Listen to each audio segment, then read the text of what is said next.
What's up, everybody? Terry got it looking crazy as far as the vertical is concerned. Hold on one second. Don't worry about it. We're going to get that fixed here quickly. But shout out to everybody out in YouTube streets and everywhere else. What's going on with you? Man, Professor T wearing the Purnell Sweet Pea Whitaker shirt. I love it. And we got the Twitter going on. We got the TikTok going on. We still got to figure out how to get the Instagram going on. We got to get that somehow, somewhere. Instagram. Oh, it should be? Okay, my bad. I'll check on it. And then for all of you guys who are following us on YouTube and have subscribed and have liked, we appreciate you. What was it? 1,500 people were watching us last week. That was crazy. I don't know what happened, man. India, New Zealand, Australia. It was amazing. I don't know what happened. Maybe it was because of UFC. I have no idea. Hey, man, and to be honest, looking at the stats and stuff, that's exactly what it has been, man. It's been UFC. When I did the UFC watch party, man, it was crazy. Well, when you did the Manny Pacquiao watch party, that was crazy. That was wild too. No, I agree. We're doing a little bit too much talking without somebody else that should be in this room with us. So, you guys you've seen Nibbles before, right? That should be something that chain reaction. You just heard the laugh. You have to know who I'm one of my most dear friends, training partners, most gentle giants, but will absolutely drop kick you in the face before you can even blink. My guy, man, let's give him a warm, beautiful welcome. Welcome back to the show, man, Mr. Nabiel Rabadi. You are correct. I'm a gentle giant. I just got done writing poetry. I just did some vigilantism. But moreover, excited to be back, man. I always love joining the show. I've been hit up a few times, and for whatever reason, I'm always out of the country or not in the state, and I apologize profusely. I am so excited to be back and being on this podcast, man. It was a wonderful experience last time. I'm excited for this one, especially being here with Coach Angelo and you. Yeah, man, let's do this. I got the hookah ready, so I'm ready to hurt someone. Well, we appreciate you, sir. We appreciate you. Shout out to the chat room already. One of my brothers, Professor T, I want to introduce you to him. CJ Rich, he's a Raider fan. And CJ is one of the most intelligent boxing, knowledgeable young men that you can talk to about boxing. He absolutely loves it. He's a great young man. I see him on all the boxing shows when I'm on it. One of these days, we'll have to get him on our show. But CJ's a great kid, and shout out to you, brother. Thank you for joining us for a bit. Man, I don't know why his comment didn't pop up, man. I would have. It's on this one, the horizontal. Yeah, okay. Yeah, it's on the horizontal YouTube. So we got it on all platforms, y'all. We got it on horizontal, vertical, YouTube, TikTok, Twitter, Instagram. It's everywhere. We actually, Mr. Rabadi, we had 1,500 people watching us last week, so it was pretty fun. That was crazy. We're worldwide. Yeah. I don't know what happened. I was telling Professor T, I have no idea what happened. You guys are now international men of mystery. That's what's going on. Okay, we got to start doing this with some tuxedos on. Yeah, we got to be very worldly. We need a PR team, HR department. I can speak Arabic, so I can help you guys out there. That will help. That will help. I got you guys, man. That's impressive, man. That's beautiful. Yes, and I'm hoping I can help this channel grow today a little bit more. You kidding me, man? Just your presence alone, you're helping us grow, brother. There's a $1 million smile I got going on. So dude, you and I mean, we had a short exchange, and obviously Angelo's got us being, he's got things going in the right direction. But I just want y'all to understand, you are about to get an absolute treat in terms of us discussing this boring, hug, snooze, fest, if you will, because I didn't think it was boring. Well, I didn't think it was boring. First of all, right, Nibble, especially us, like it was embarrassing. It was rough. Okay. No, you know what it is. I appreciate dominance when I see it. Yeah. Right. Okay. I appreciate dominance when I see it, and the other thing too is, it's easy to be Conor McGregor and tap out when there's not even a lock on you. Right? Yeah. And I'm talking about when Nate Diaz had him, quote, didn't really have him, and he just tapped out because he was exhausted. Versus Dricus du Plessis, he fought to the bitter end, man. That's what a champion should be looked upon. Sorry. No, hold on. Hey, I'm just telling you, from my perspective, I understand why you're upset, and you two are the black belts. You two are the professors of jiu-jitsu. I understand where you're coming from. Believe me, you don't think, Professor T, I understand when it comes to boxing on the other side, or when I'm like, you could just finish this dude now. Right. I don't know what you're waiting for exactly, right? Yes, sir. But again, it's great to have Mr. Rabadi here because he'll explain it all to us as to why that was. And if for all you guys who are just joining us right now, we're talking about UFC 319 in Chicago, packed house, pay-per-view, which will be ending in 2026. But now, again, good card overall. I wasn't upset at the card. No. Beautiful spinning elbow knockouts. So from the striking coaching background alone, I absolutely loved it. I predicted that Aaron Pico will most likely get knocked out. I should have put money on that one, actually. I was really shocked that Laron Murphy was the underdog for some reason. I thought, undefeated, like I don't know why he was the underdog. But yeah, no, the entire card was great. Before we get into the meat and bones of that, though, Mr. Rabadi, because we know you're going to be talking about that, the big media wave news that hit today hit everywhere. Right. It went on TMZ. I'm surprised it didn't go on CNN yet, but it went like wildfire. I've been on different panels all day today, from the morning to the afternoon, and I was even on one. Johnny at the Hangout spot. Shout out to my man Johnny. He's doing a show live right now, and I told him I gotta always make it to the Knockout Canvas every Wednesday nights with Professor T. So I did my little talk on it, and the whole boxing community in terms of the hardcores, much like you two in the grappling jiu-jitsu combat world of it all, maybe wasn't that happy about Chimaev's performance, right? Well, you could only imagine how upset everyone in the hardcore boxing community feels about Gervonta Tank Davis fighting a circus match instead of fighting Shakur Stevenson, right? Right. And again, what you will find out, Professor Rabadi, is that I always bring perspective into everything. This is why me and Professor T can go back and forth on things, because when he wants to go one way, I try to bring him back the other way, just so we bring balance into the show, right? I went on these panels talking about the positive side of all of this, okay? And the positive side is, even you, Mr. Rabadi, you probably don't watch boxing on a casual mainstream sense. You probably don't know the global scale the way me and Professor T know about it, and watch the Mexico fights and the Kazakhstan fights and the UK fights. I mean, Professor T was doing a watch party for a UK fight 2 weekends ago. I was impressed by that. I want you to know. Yes. I was like, holy shit, he's really going for it. So, in the United States, we actually have the most champions. We own 30% of the belt. And it saddens me that someone like yourself, who's in America, does not know. I mean, you probably couldn't name 3.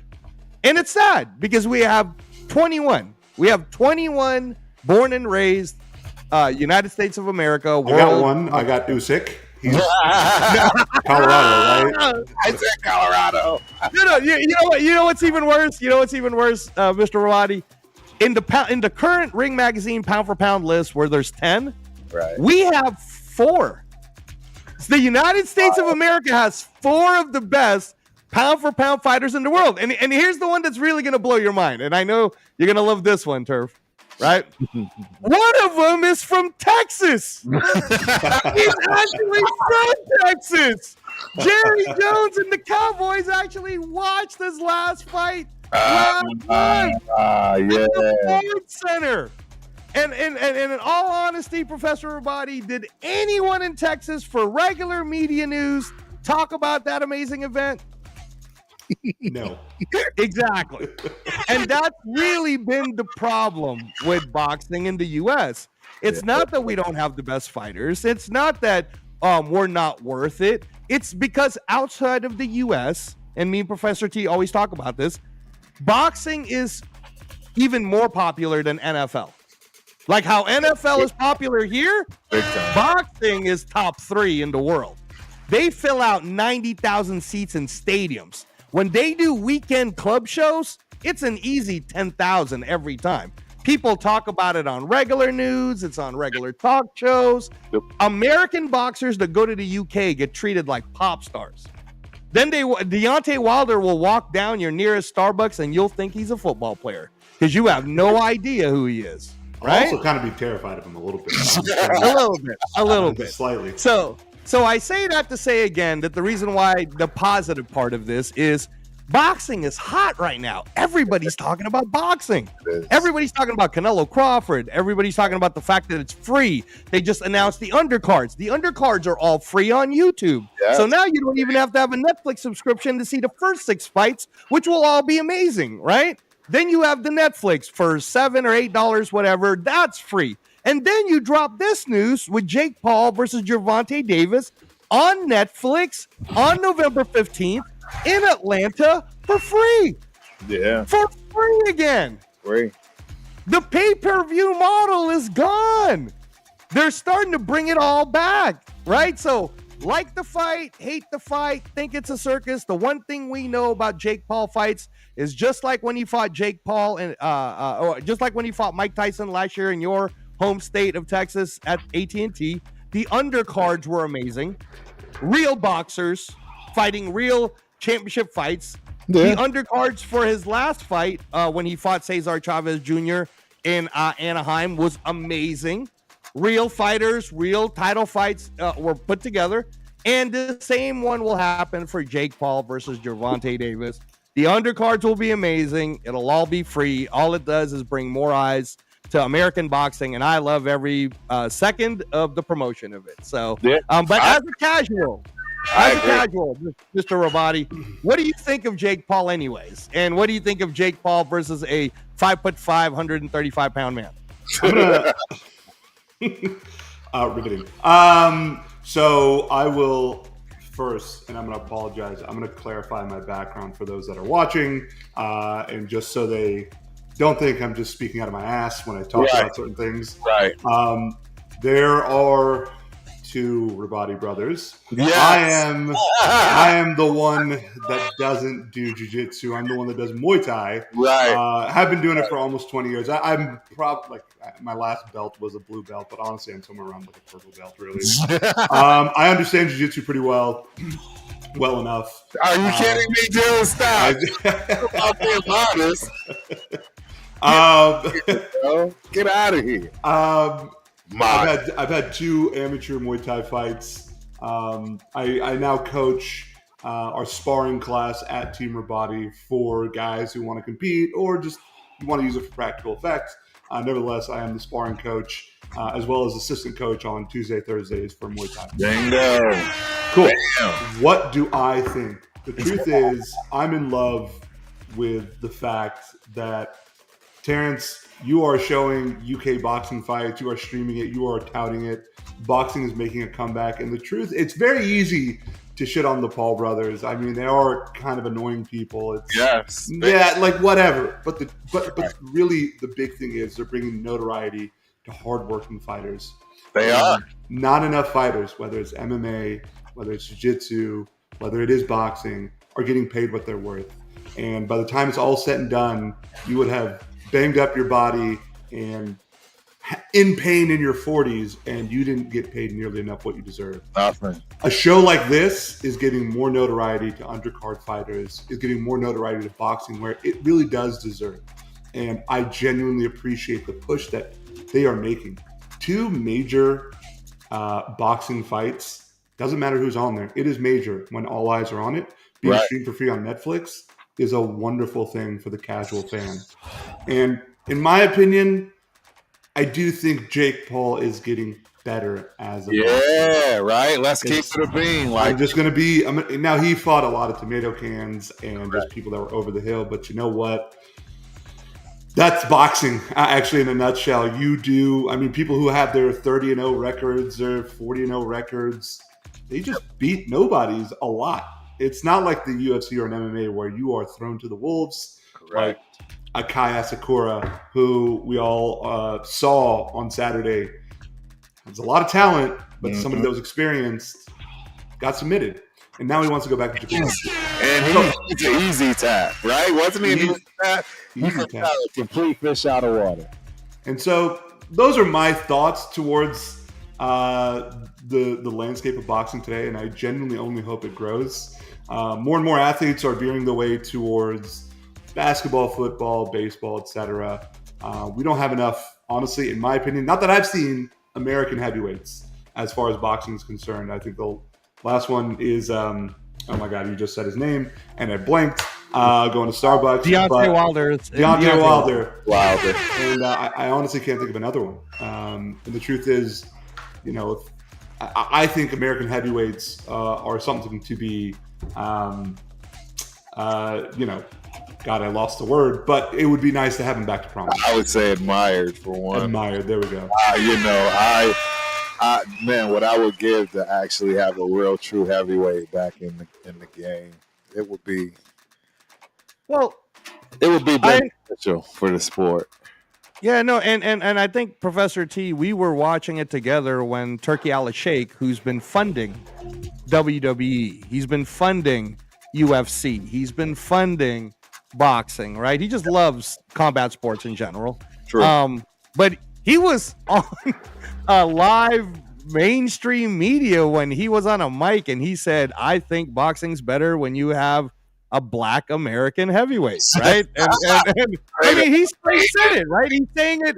He's saying it. I understand because English is a second language, right? But I understand what he's talking about. That because boxing is such an integral part of the American culture 100. That we were at our best when we had Joe Louis, Muhammad Ali, right? Like Mike Tyson was a thing, right? Like man. I understood where he was coming from, bro. Now, having said that, Mr. Rabadi, and you're an expert in the striking field. Did you know that right now heavyweight boxing is more deep, more talented, and more youthful than it's ever been since the 1970s? I didn't, and I would love to see that. Yeah. And I was gonna actually ask Professor T because I never want to get the channel popped, but do they get mad if we show Professor Rabadi a highlight with no sound of Moses Itama, or are we going to get popped if we show it on maybe an Instagram or a quick YouTube, or I don't know. I just don't want to ever get popped. But I would like to show Mr. Rabadi last week. While I understand in the American culture, we were watching UFC 319, and how can you not? The UFC has completely changed how America views mixed martial arts. 100. What started as human cockfighting, remember that when we were growing up, right? This should be banned. And in fact, it was banned in all these different states. Now it's about to be fought in the White House lawn, for crying out loud. So, wild.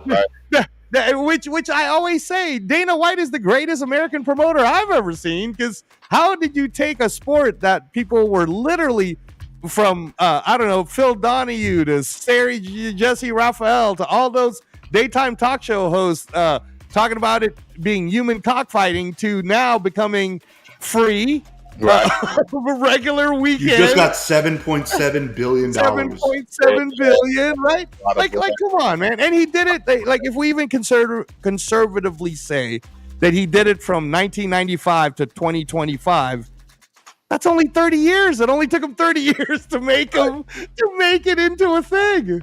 I do want to maybe break some news on top of the streaming news. Uh-oh. Dana White was interviewed earlier today in saying that not everything is going to be free. That some cards that are big enough are going to be on pay-per-view. That is slightly unfortunate, in my opinion. Yeah. Well, we'll see. I mean, he did.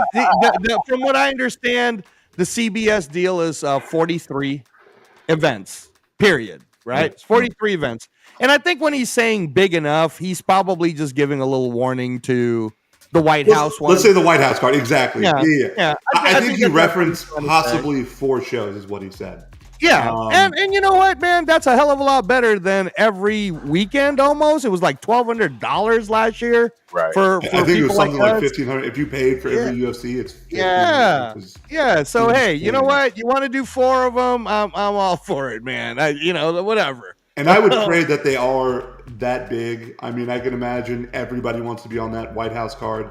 Is it actually supposed to be on the front lawn of the White House? Yeah, it's on the south lawn. It's on the south lawn. Yeah, I'm not gonna lie, that's pretty fire. It's wild. The real question there is, because there's a little bit of controversy drawing up, is will John Jones make that card? Yeah, so the last. I mean, are we doing the criminal background thing? Because isn't the president criminally? From the other thing is, I recall. I'm pretty sure I wasn't out of my mind, but I heard from Dana's mouth himself is that he couldn't trust him. Yes, he did. He did actually. 219 press conference. Yeah, he said that on the post fight. He said, "What do you think the percentages are?" And then the reporter said, "Well, what do you think the percentages are?" And he said, 1 billion to 1. 1 billion to 1. There we go. 1 billion to 1. But you know what, man? Dana is also the guy who said, "I will never put women in the UFC," and then he made it the biggest thing in the world. So yeah, I mean, it's a good he wouldn't cross promote with boxing, and lo and behold, he cross promoted with boxing with one of the biggest boxers ever. You never know, man. You got to take what Dana says with a grain of salt. I'm excited to get this list of heavyweight boxers. Can I just mention that I used to love HBO boxing, and when I first had HBO streaming, I would watch the old HBO boxing fight nights. I wish that would come back in some and way. It will. And actually, that's going to come back also. And this is actually the reason why, Mr. Rabadi, Professor T and I created it. Is we wanted to be a safe space for everyone to just get the education to know this is how you watch combat sports. This is where you watch combat sports. This is how you watch it for free. And thank goodness now we don't have to be telling everyone to go Pirates like for you. Now I feel like people are going to do it. They're going to find those Russian websites. I mean, now that it's so free on YouTube, I'll give you, in fact, an example. This past Saturday, even though in the United States everybody was talking about UFC 319, for myself and Professor T and a whole global community and an entire esports gaming community because of the championships in Riyadh, there was this amazing boxing card happening in Riyadh. It was a great card. It was pay-per-view. Now, fortunately for everybody else globally, pay-per-view outside the United States is $19.99, if you can believe that, Mr. Rabadi. It's always been that way, by the way. Yeah, that's right. That or it's free. That's right. So it's always been easy for everybody else to get it. It's only in America that we have to pay $50 for whatever reason. I don't know why. I mean, Turkey's ending $70 or $80 now. Yeah. Well, Turkey's ending that now, but it was $49.99, right? And I say that to say that as soon as the fight was over, and I've been telling everybody this the last 2 years, Professor T knows because we got some Raider fans that are haters of boxing, and they're like, oh, man, boxing's dying. I'd never pay for it. And I always say, you don't have to. It's free. Right. I could literally send you to YouTube. It's free, right? And what's been happening is as soon as it's over, they put it onto YouTube anyways for free. So I can send you the entire card right now on 100 HD quality YouTube for free. None of it is illegal. It's coming from the actual source. So it's been like this for the last 2 years. And the only reason why you don't know is because shows like this haven't been created yet, where all we're trying to do is educate you. Hey, you missed that fight? You missed what we're calling the next Mike Tyson? You missed the 6'5", 255-pound, 20-year-old who has been knocking everyone out? No problem. Here's the YouTube. Yeah. And you know what's funny is like it would be wonderful because to me sometimes these guys seem to just come out of nowhere. I'm like, okay, I'll just fall in line with pretending like I know him. But I have not seen a fight of insert fight Crawford, Gervonta Davis until they became prominent and big, which is like the opposite of how I watch UFC, which is like, oh, you see their rise versus for me with boxing, because I don't see shows like this. Right. Rather, there weren't shows like this before. I kind of don't. I don't see these guys coming up, and so yeah, it is a wonderful treat to see that this movement is growing. Yeah, and again, we're not trying to be a yelling match show. We're not trying to be a I'm about to scream at you right now. You know, but we're not. You know, there's a lot of different shows where there's a lot of negative energy forming, right? And all we want to be is an informative show, and then we'll give you our takes. And believe me and Professor T, we don't always agree on things. Sometimes we do. You'll hit a night where we agree on everything, and then sometimes it just doesn't work that way. Right. and that's okay. But Totally fine. yeah, which is totally fine, right? But yes, in terms of heavyweights, this kid is only 20 years old. His name is Moses Ituma or Itauma, however you want to pronounce it. Right. He is born in Nigeria. His dad is Nigerian. His mom is Slovakian, but he grew up in Scotland, in the UK, Scotland area, This is right? the most cultural human being I've ever seen in my entire life. And when you Oh my hear him God. speak, he sounds extremely educated. He's been boxing since he was 9. He didn't He's go to the 20 Olympics. years old? Yeah, he's 20 years old. He went straight to the pros.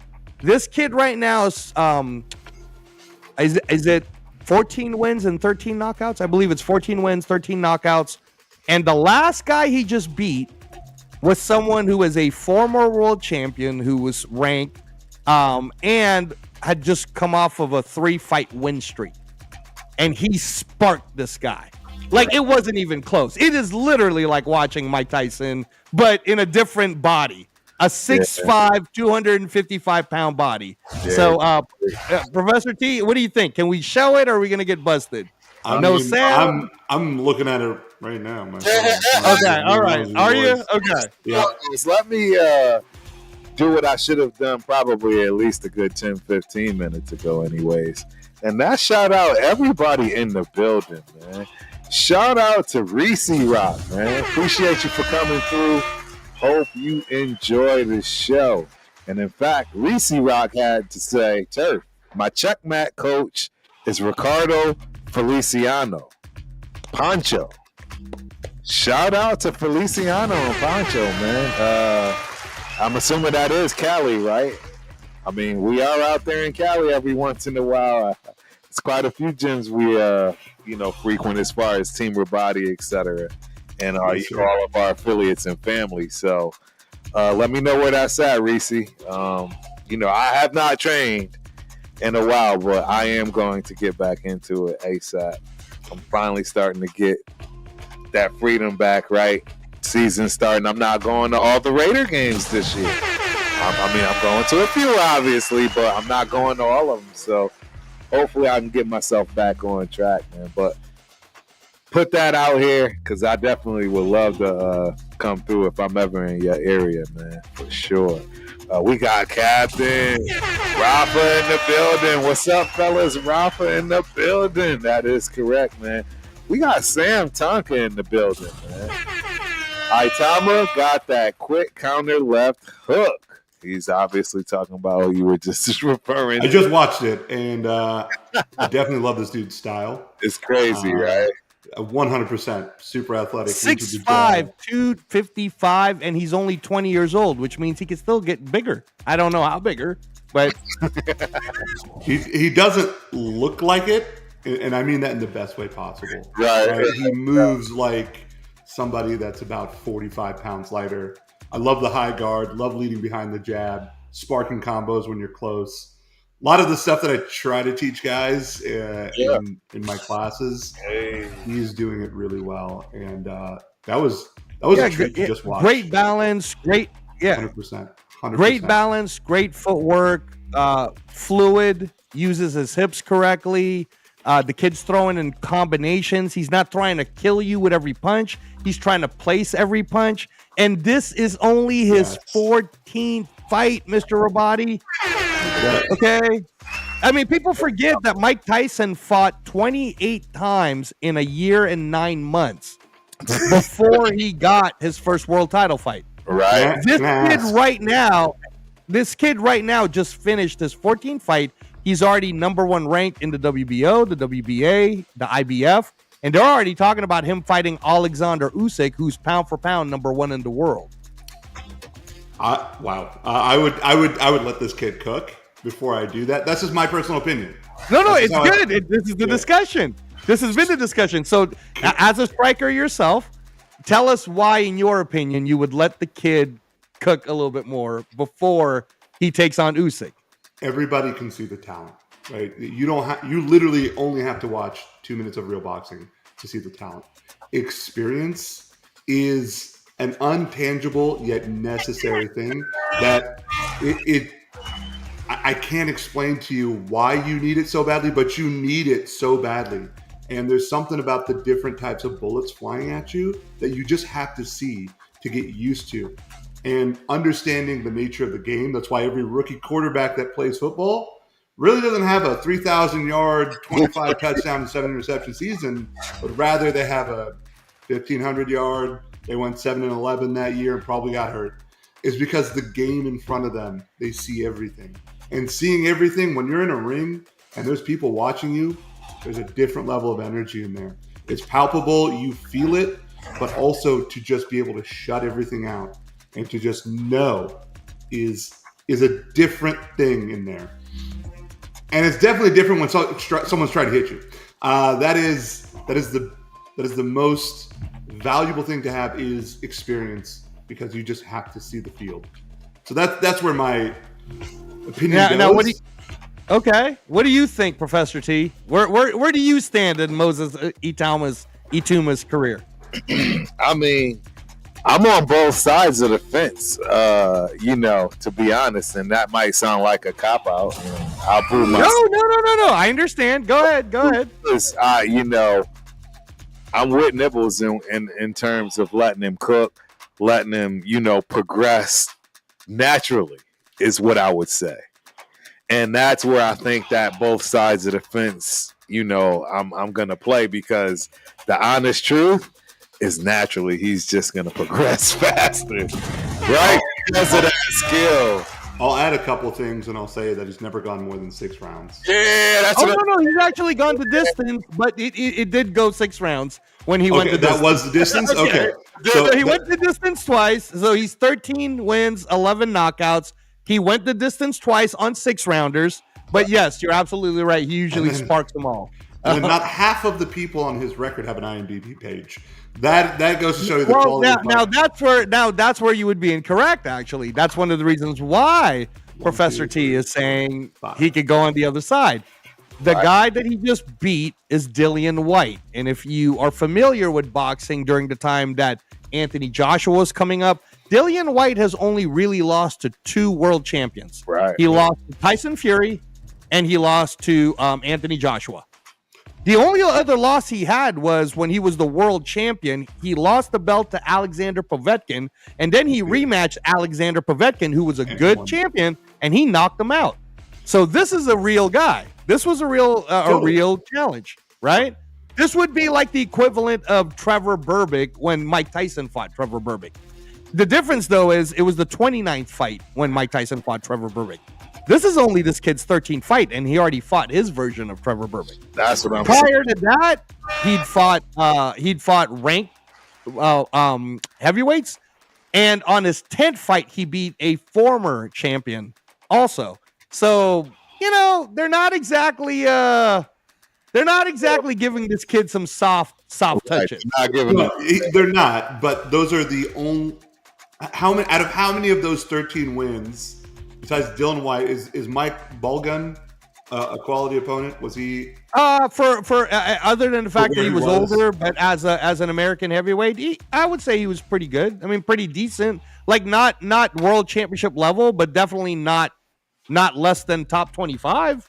Sure. Okay. So Again, this isn't like the Guadalajara Tijuana special of a cab driver. Like that's not what happened. And I understand where you're coming from. By the way, this is when I've been on the on big paneled boxing podcasts where it gets serious and you really got to know your details. Sure. Believe me, Mr. Rabadi, I'm one of the guys that have already made everybody like blow their minds when I said I kind of equate this kid right now to Mike Tyson. And they're like, oh, you can't do that, Mike. And I said, okay, you got to hear me out. Mike Tyson fought in 1 year and 9 months. I want you to think of the timeline since you fought striking, right? Yeah. In 1 year and 9 months, he fought 28 opponents. You will not know any of those 28 opponents. Some of these fights were in San Jose. He was just knocking these people out, right? So these 28 fights happened. The two that you may remember that went the distance would be Mitch Blood Green took him the distance, and I think James Quick Tillis took him the distance. And I don't even know if you would know those names. I know Professor T knows those names, right? My point being, they did give Mike Tyson soft touches all the way up to at least the 24th fight. Sure. This kid already went right to the thing. He was like, let's see what happens. Oh, look, I knocked him out in the first round. Let me ask you the question then. I have two questions for you, right? Okay. One is something that you said earlier that I would love for you to explain to the audience. But the question that I really have for you, this is your fighter.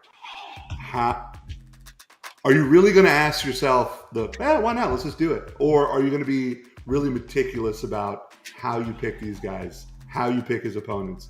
Because in my opinion, when you have a shooting star, you want that spark to last as long as possible. You want to turn into the sun and not fizzle out like a comet.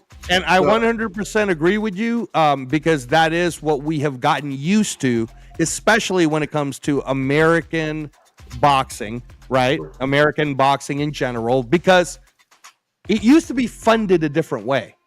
Yeah. But let me ask you this question, and I'm going to reverse it the other way around. When it's the UFC, and they had a guy who was a kickboxer come into the league of MMA who'd never grappled before, and they threw him right into the fire, and that guy not only sparks people, becomes a world champion, he becomes a 2-weight division world champion and continues to hold the record for the quickest way of doing it. And I'm talking about Alex Pereira. For any of you guys who don't know, we could have easily said the same thing. We could have been like, oh, you should probably let this guy cook a little bit more. When you're ready, you're ready. That is true. When you're ready, you're ready. And just because you think you can take him down doesn't exactly mean that you can. That's the thing about Moses Itamas. Just because you think he's too young to not be able to handle the challenge of Alexander Usyk, I don't know. Maybe he will. So my only counter argument to this, to the Alex Pereira one, is Alex Pereira was a veteran of 40 kickboxing fights in glory. That's the top tier of top tier. Absolutely. Today, kickboxing, right? Absolutely.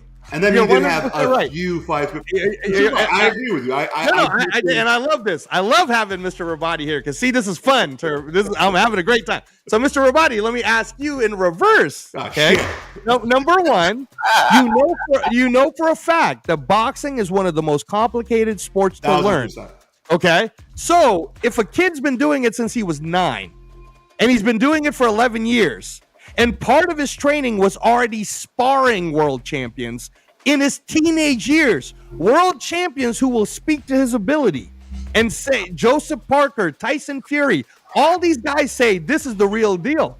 I sparred him. I know how good he is. They're already talking about him like he's Kobe Bryant, but Kobe Bryant, not number 8. They're talking about he's already Kobe Bryant number 24.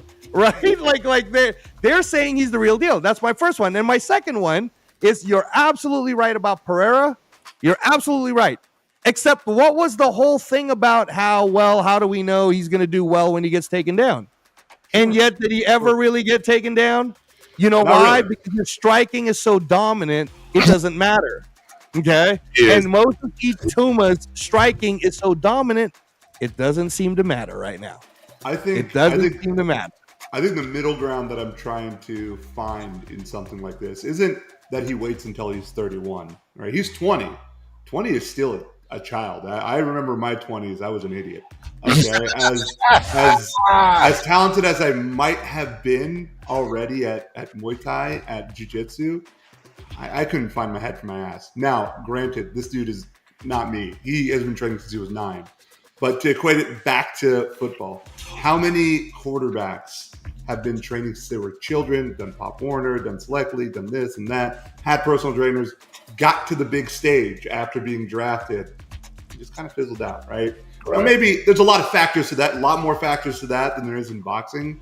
But the point that I would try to make is, had they been drafted and sat on the bench and just learned versus been thrown out to the wolves, I think it might have been better off for some of these guys. My only thing is for somebody, and this is just coming from the outside looking in. I would just say give him 2 or 3 more years. No. Actually, you're not even from the outside looking in, because you know what it's like to be in the ring. Right. You know what it's like to take punches. You know what it's like to take punches in a heavier weight. So now I go right back to you. If you're going to do a football analogy, I throw at you, sir, Jaden Daniels. Hey, he sure did pretty well. Almost made it to the Super Bowl in his rookie year. Caleb Williams, right? The counter argument is Caleb Williams, right? So it's just like, for whatever Jaden Daniels you have, you're gonna have a Caleb Williams year, right? Right. No, and you're right. Now, this all goes from just perspective, right? I don't think there is a wrong answer here. I firmly believe that if you throw him out to Deontay Wilder, he'll probably spark Deontay Wilder. Oh yeah, he'd spark Deontay Wilder. Professor T, are you picking Deontay Wilder on that fight? You're not gonna. No, he's probably knocking Joshua out. He's knocking Joshua out. He probably Tyson Fury's already admitted he would lose to this kid now too. Also, no. And there's no disagree. Like I don't disagree at all. This dude is clearly very talented. And I don't think there is a wrong philosophy here. Really, it's really now I want to give you the board, because me and Professor T knows the board of boxing right now. What's happening. Sure. So the first thing you have to remember is that Alexander Usyk, who is 38 years old, will be 39 next year. He's 38. Already set. Yes, he's already 30. Yes, that's why he's pound for pound number 1. He's beating the hell out of everyone. He's putting belt to ass on everyone, and he's grandpa pretty much, or almost. He's status right now. Yeah, he's Uncle Usyk right now. He's Uncle Usyk putting belt to ass on everybody. Totally. But Usyk, who's 38, will be 39 next year, has already announced that he really would only like to do one more fight, because he could honestly retire right now as a gold medalist, as a former undisputed cruiserweight champion, as a 2-time undisputed heavyweight champion, and call it a day. And it'd be hard for me and Professor T to not argue that he at least belongs in the top 12 greatest heavyweights of all time. Would you say 12, Professor T? He's outside, 12, right? He's outside of the top 10. He's outside of the 10. I understand. Not far.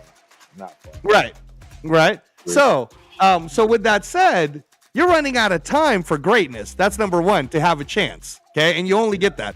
Number 2, Mike Tyson was the youngest heavyweight champion ever, one single belt. Okay? Yeah. Right? He didn't become the undisputed champion until I think he was almost 22 years old. This kid is 20 years old right now, right? He already has a chance to have a record that will never be broken. And worst case scenario, Mr. Rabadi, he loses. Okay. He'd still have the next 2 more years to see if he can break Mike Tyson's record. Here's the question that I have. In today's boxing, is a single loss as detrimental as it used to be? I know. No. That's my question. No. And I'll answer it this way. American boxing is starting to understand that now the last 2 years. But outside of the U.S., the reason why the UK fighters, the Japanese fighters, the Mexican fighters are all savages and beasts is because they have losses on their record and it didn't matter. They had losses early on their record and it didn't matter because they were growing. It's only in America where you build up a fighter like Berlanga, have him fight a bunch of taxi cab drivers, and say that he knocked them all out in the first round 15 times, and then he gets sparked by the first UK fighter that fights him. He gets destroyed by Hamza Shiraz in New York when everybody was sitting there going, oh, well, he took Canelo to distance. I'm going to tell you what happened in that Canelo fight. Canelo knocked him down. Professor T was watching it. Yeah. And then Canelo said, you know what, man, I'm looking at this kid's eyes. I feel kind of bad for him. I'm just going to carry this whole fight. I mean, what's the point? What's the point? Why am I getting this kid opposes no challenge? This is a 5'8" Mexican, 5'7", conservatively Mexican, who is fighting a 200-pound Puerto Rican American. Right. And the Mexican guy's the one going, I better take it easy on this 20, what is he, 25? He's kind of a youngster, man. Let me tell you, that's all that happened in that fight. But when he fought another kid his same age, Hamza Shiraz, moving up in weight, and I've been telling Professor T about Hamza Shiraz for 2 years. I said, this kid's the Tommy Hearns of the UK. They've been building him up like crazy. He knocked him out. He knocked him out hard. It was so embarrassing. His head bounced off the canvas several times. It was terrible, right? So again, what I say back to you, and what makes this conversation fun is, in this show we like to bring history. It's not the first time we've ever seen somebody get pushed this fast, because Leon Spinks in his 8th fight won the heavyweight title against Muhammad Ali. Right. That happened. Yeah. Right. Now, and I understand he had already fought Larry Holmes. I understand. Yeah. But to your point, sir, Muhammad Ali then comes back and beats Leon Spinks to become the world champion again, becoming the first heavyweight champion to ever won it 3 times. That is one of Muhammad Ali's claim to fame. He's the first ever world heavyweight champion to ever win the belt 3 different consecutive times. And that, sir, at the end of the day, you could say Muhammad Ali was old, but if he was so old, how come he was able to beat him again? Right. So Leon Spinks gets the credit for winning the world title for that one, right? So again, he could go either way, but if you miss a chance to fight Usyk, then the narrative of undisputed goes away. If you take your chances now and lose, you got 2 more years to try to break Mike Tyson's record. So I'm with Professor T when he says, I can go the other way. I can go the other way. And to the point of your history telling, Muhammad Ali came back and beat Leon Spinks because of... Yeah, okay. All right. All right. No. You're making a great point. Honest, and here's the thing. Very true. I would love to see it already, like based on just the 2 minutes that I saw. I would watch it. It seems like it would be a super exciting. They're both offensively heavy focused guys. They want to take your head off. Right. Something I want to ask you, but real quickly, I want to make a point that something I love about boxing is when there's a real decisive winner in boxing. You mentioned carrying someone. You're not going to see that in MMA. If I know I'm sparking, I'm going to keep going, and I'm going to go for broke. I'm going to embarrass the shit out of you. I appreciate that about boxing, that, hey, this dude has a career ahead of him. He has a livelihood. I'm just going to carry him through this fight. There's skill gaps are genuinely real in boxing. Not saying that it's not real in MMA, right, but it's genuinely real. Like, it is distinct, that you can see it, like a bar graph. And I appreciate that. Something you said earlier that I would love for you to explain. And this is just for the amateur ear, something I try to explain. You mentioned this about Itama, that he tries to place punches. Yes. He's not trying to knock you out. Can you define one of the hardest things to teach? One of the hardest things to teach someone. What does it mean to place punches versus I'm going to go knock you the F out? So no, that's very good. Who do that in MMA are the Diaz brothers. But still difficult. Yeah. No. So in that way, because I know that we may be talking to an audience that could use analogies of things. But let's go to football, right? Sure. You know how a quarterback can have a rocket arm? For example, John Elway kind of had this when he first came out, right? But he really needed to understand how to place it so that every receiver had a chance to catch the ball, right? We have that problem right now with our backup in Aiden O'Connell. Sometimes he doesn't quite place it the way we want it to be because the technique maybe is off or maybe he rushes it. And then we have a senior guy in Geno Smith who can place it pretty much even when he's in the worst position because he knows how to just put exactly the right amount of touch. When it comes to striking in general, and this works for kicks too, but in boxing specifically, you have to understand that the minute you have the impetus to want to hit someone, okay, it's like poker. I can tell what your hand is, whether you have pocket aces, a good hand, a hand that you think you're going to beat me. I'm speaking to Professor T because he gambles. But when someone is good at poker, you can't tell what they have. And that's when they can bluff you out because you have no idea. And now you're asking yourself, well, is this the time I take a chance? Boxing is very much the same.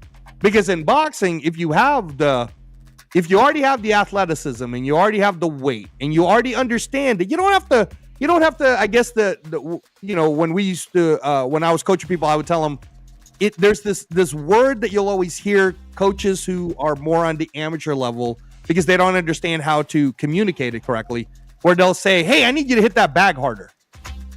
That's actually incorrect. You don't want them to hit the bag harder. You may want them to move their hip faster. You may want them to slide their feet quicker. You might want them to loosen up their grip and then tighten at the last second. But you never want to say to a kid, hey, kid, I want you to hit harder. Because now the kid thinks, oh, I got to kill this bag. And that is all the tells that you're going to have. And I say that to say it's so difficult to teach that on a mass level. And you know this, Mr. Rabadi, because their fathers and their mothers and their uncles are all telling the kid, right, I need you to hit harder. Why aren't you hitting hard enough? Why didn't you hit this? You need to do better. And I would prefer that I just go, I used to say to parents all the time, we could do one of two things. You could learn with him and I could teach you too.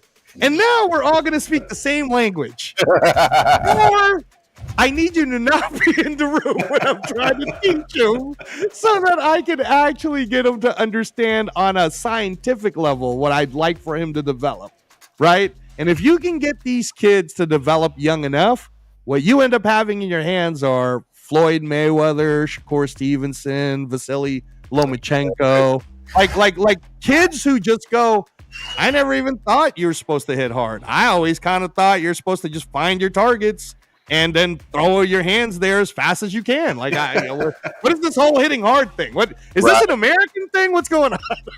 Right? So that's the way I could best describe it for people. And again, when you guys watch Floyd, Pretty Boy Floyd Mayweather, go ahead and watch his early fights. Go and watch him in the amateurs. At that tiny little body, man, he was making people scared of him because he hit so hard. Monster. He was a monster. And he wasn't trying to hit you hard. He was actually just trying to put his punches there. He was trying to place it. That's all he was trying to do. He wasn't trying to hit you hard. So when you have a 6'5", 255 guy doing that, all right. It's impressive. It really, anytime I sparred, I never tried to spar to hurt people.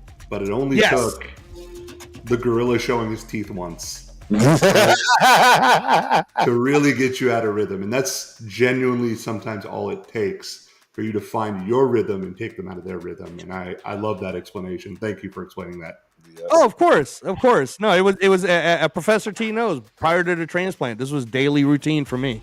Yeah. So you know, I love it when actual other teachers and other professors want to learn this. One of the things that I found going into combat sports and on a professional level, when I was speaking with Professor T about this, is I learned from a martial arts background in where your goal to get to a black belt is to turn yourself into a white belt again and just learn more, right? Because that's all it really is you just want to learn more. I go into professional fight sports and I start seeing the craziness of, oh, that fighter betrayed me if he leaves me. And I was like, I don't understand this. Like I literally equated it like this, Mr. Rabadi, where I said, when you're in junior high, I don't think your 8th grade teacher got mad that you went to high school to learn from high school teachers. Okay. And when you're in high school, or let's say you're playing professional or sports in high school, your high school football coach did not get mad at you when you went to college to learn from your college coach. And your college coach, and Professor T knows this because he did it, they didn't get mad at you if you had a chance to make the pros. In fact, they would have loved it so that they can say they helped you along the way. Only in combat sports, when I went on in professionals, did I find it the weirdest thing where there was this, oh, you know, you're with team whatever, and you can't, like, no, go ahead and learn. And if they can offer you more than what we can, we're glad we help you in the journey. And I hope that you can come back. I hope you can come back and share some of that knowledge with us, right? And here's my flip side when I've done seminars with teachers about this, or when I've talked to other professors about it, I will sit there and I'll look them all in the eyes and say, shame on you if you're teaching and you're not trying to get better every day. That's on you, all right? That's not on the kid. Your goal as a teacher is to get better. That's you. So you need to go watch more. You need to go watch more film on what's going on with boxing. You need to go watch more film on what's going on in the current state of Muay Thai. You need to go watch more film on what's going on in the current state of MMA. And if you're not doing that, then how are you teaching it? You're teaching something old. This is the same as tech. In the tech world, Professor T, how fast do things go? Right. Right? Exactly. So why? Real quick, I got to jump in on that because yes, sir. Go ahead. That's what I love about Robbie. I mean, that's one of the big things that I saw Robbie do. You know, where initially he was a little more standoffish, and I think you would agree with me 100%, right, Nibs? I mean, so obvious, man, and I give that brother so much credit for that, man. He deserves everything he's gotten from this point. And moving forward, man, because he's learned to evolve. He's continued to allow the school to grow. We have literally the best jiu-jitsu practitioners on the planet. Just coming swinging by. That just comes through. Yeah, it's like, yo, the first time, and I'm going to give you credit on something here in a second, but the first time I stepped into the gym and I saw Shanji Hibera was there and he wanted to roll with me, it was like the most mind-blowing experience. First off, he just held me in position and I couldn't do shit. He was incredible. But the fact that he just came in was like, yeah, sure, let's go train. Or Steve Hargett. It's wonderful. It's wonderful. And something I'll give you credit for, and to piggyback off of you, Coach Angelo, is in martial arts, in boxing, and in anything in life, once you think you've mastered something, you are A, wrong, and B, should quit. Because that's not the mindset to have. The first thing, Terrence, you said was, I haven't trained in a year, I got to get back on the mat. Terrence is a black belt. Yes. One of my brother's first black belts. And is still wanting to go back and train to learn. It is a never-ending mountain to climb with just check marks. That's all it is. There's just a checkpoint. That's all any of it is. But the moment you think that checkpoint is the top of the mountain and you're sitting pretty on Mount Everest, so you should get the fuck off. That's this is for you. Exactly right. And Mr. Rabadi, this is what happens to world champions sometimes, no matter what the sport is. They get to that checkpoint and somehow believe that the very next fight that they have or the next season that they have is going to be the same. How is it going to be the same? If you climb any mountain and you get to the top, on your way back down, when you want to do it again, everything will be different. The weather, 1,000%. The terrain, right? It'll all be different. So 1,000%. What makes you think that just because you're the champion, right? Dricus du Plessis, look what he did. Jeez. Beat Israel Adesanya, beat Sean Strickland. He beat the hell out of everybody. He was putting belt to ass to everyone. Yes. And then, boom. Right now, and this is the honest truth because I couldn't be on the show when I was doing this, but my wife, who is a little bit of an expert on this stuff too, as she's watching it, she says, "I don't understand why his coach didn't just work on like the break glass in case of emergency technique." I don't know if you have this in your playbook, but at some point, if everything's going wrong, there's always worst case scenario here is we're going to lose. So let's go to the break class in case of emergency move now. Because, we're going to lose anyways. Whatever happens. Whatever happens, right? And you saw what happened when Chimaev would get struck. So had Dricus, instead of trying to set up punches, just said to himself, the minute he's in range, I'm going to throw as many strikes as I can. And if I get taken down, I was going to get taken down anyways. I'll worry about it when I get taken down. Right? Now, he's not going to get a second chance. If I was Chimaev, I'd be like, no, take me to the next guy. I don't want him to get a chance to learn me now that he's been in the octagon for 25 minutes. And work on. Exactly. And is just stand up, getting back up as far as and not getting taken down to begin with. Right. And how to get from, you know what I'm saying, on the and I want you guys to really break this down, because his coach just recently was on the Ariel Helwani show talking about how he really wants the rematch badly and the second time's going to be different. What? Oh, we know. We know it could be. That's exactly why Chimaev was not going to give it to you. Because why would he? Right. Chimaev right now could move all the way, could go ahead and win a couple more times against different people, right? And we're talking about if, let's say, I was managing Chimaev, I'd be like, yeah, let's beat this French guy and let's beat this other dude and let's move up and fight Pereira. Because what's our worst case scenario? Right. Worst case scenario, Pereira beats us. Okay, we tried to move up. Our first L happened to be against the 205 champ. Yep. Best case scenario, we're the first ones to take Pereira down and treat him like a baby? Are you kidding me? That's legacy now.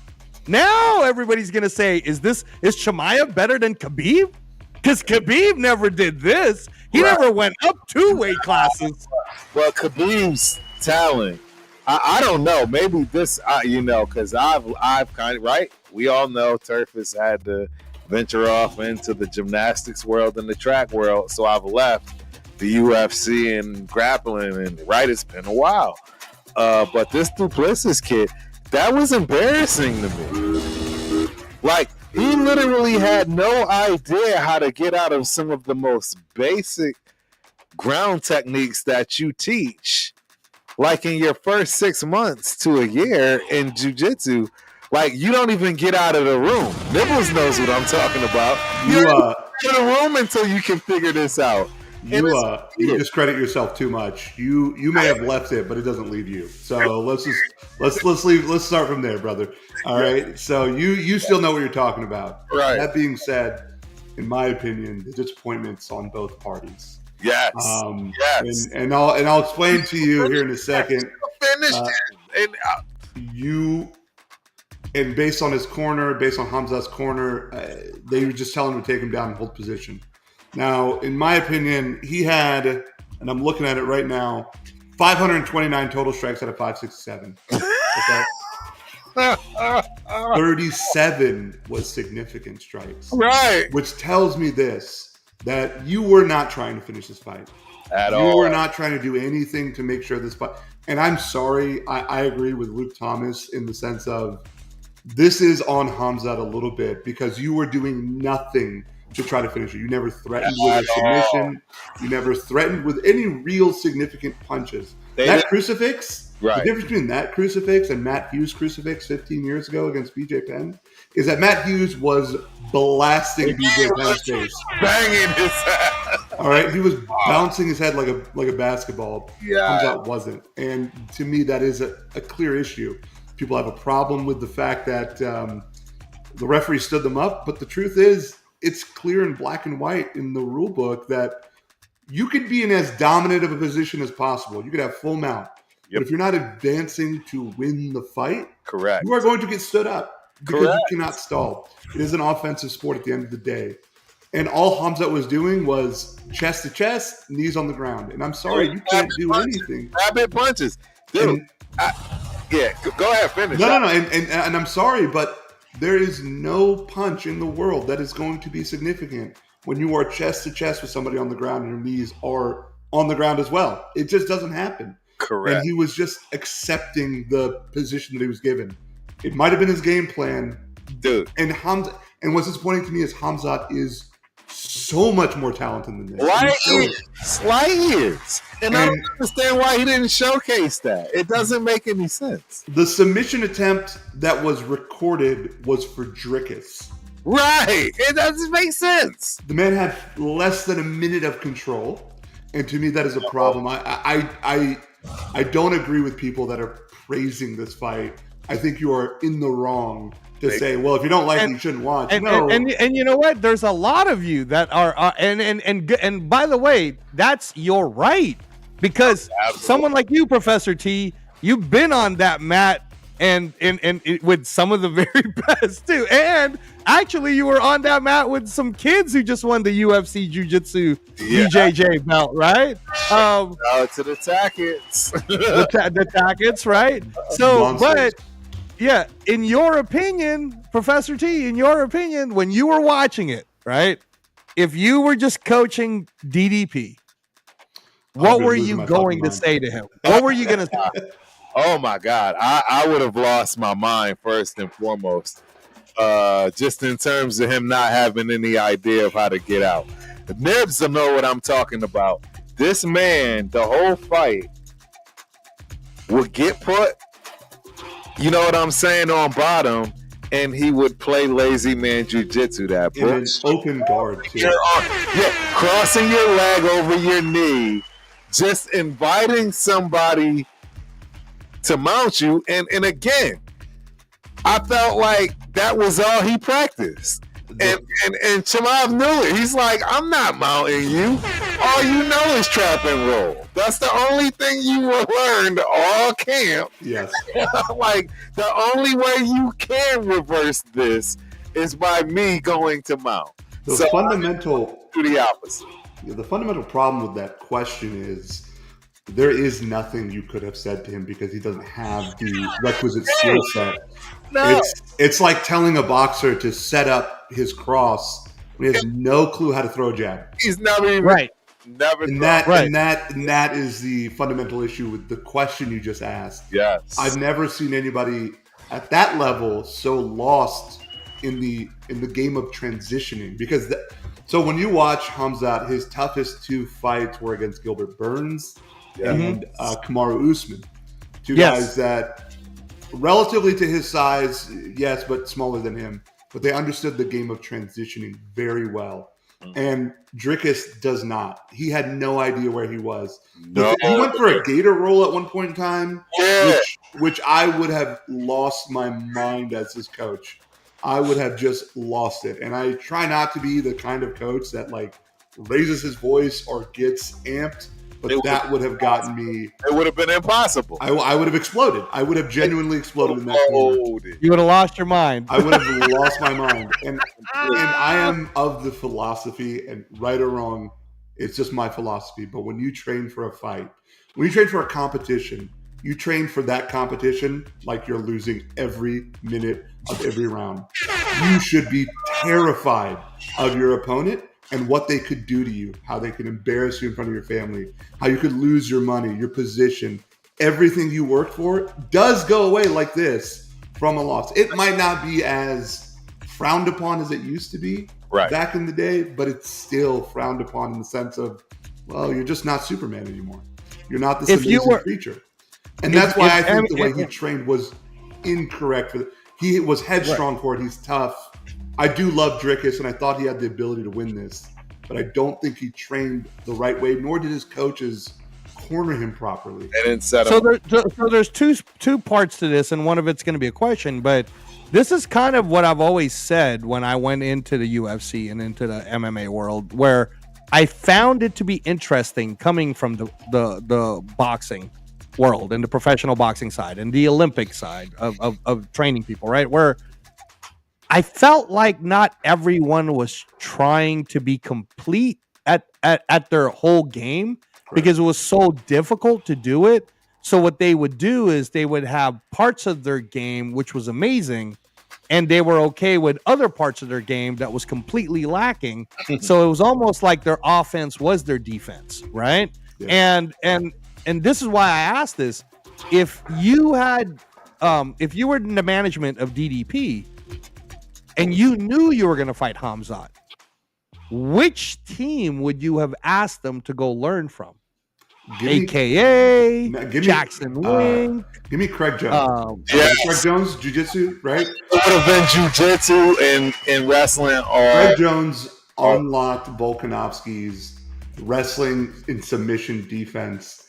I mean, he is incredible at it. He's primo. He understands it, and that's who I would have went to. That's the first guy I would have called. I wouldn't have went to as many wrestling coaches because, listen, I mean, Drickus couldn't even sprawl, but that's like the least of my worries. Bro, it was embarrassing. It's really like going into a fight with Conor McGregor and understanding that his left hand, his rear hand, is going to be better than mine. So what do I need to do to combat this? And it certainly wouldn't have been to get my right hand stronger. It would have been, how do I go after his legs? Not to be so punctual on the fact that he broke his leg, but how do I go after his legs? How do I wear him out? How do I just place my punches against him, what the Diaz brothers did? Yep. Same thing here. I wouldn't have gone for, well, let me just do what I do, work really hard in camp. I would have tried to learn transition jiu-jitsu, but for him, he's never fought anybody like Hamzat. Look at his fights before the UFC and in the UFC. There's never been a pure wrestler to that level that he's fought that could have maybe mentally made him understand the scope of the asteroid coming at you, right? Like, it looks really small from a distance, but when it's up close, it is terrifying. And in your experience, then, especially being there at Team Rabadi in Texas, in your experience, do you feel that that's mostly because of ego? That they can't say to themselves, fighting one of the biggest fights of my life, main event. Let's break down all my weaknesses, right? Like me and Professor T talk about the Raiders and their weaknesses in the O-line, and yet for some reason they don't want to draft O-line in the first round. I don't know why. But I think all three of us can agree that. Yeah, I think sometimes it is a lot of ignorance because the bottom line is it's impossible for me to believe that camp knew that he should have been. If your camp was 3 months, 2 of those 3 months should have been nothing but jiu-jitsu, and on bottom the whole 2 months. On bottom, the whole 2 months. How are you getting out of side control? How are you getting out of mount? How are you getting out of back control? That would have been the first 2 months. I wouldn't have put a glove on your hand to save my life. There would have been no striking whatsoever because you were clearly dominant in that. The little flash we got, it didn't matter because it was super obvious that there was no place for him in that situation. And that's why we didn't never allow it. I mean, he would have never struck a single. He wouldn't have even struck a single pad or a bag for 2 out of those 3 months. To the point that I made earlier, right? You may leave the fight game. The fight game doesn't leave you. Drickus is a world champion in Muay Thai. He knows how to strike. He knows it. He knows it. It's innately second nature to him.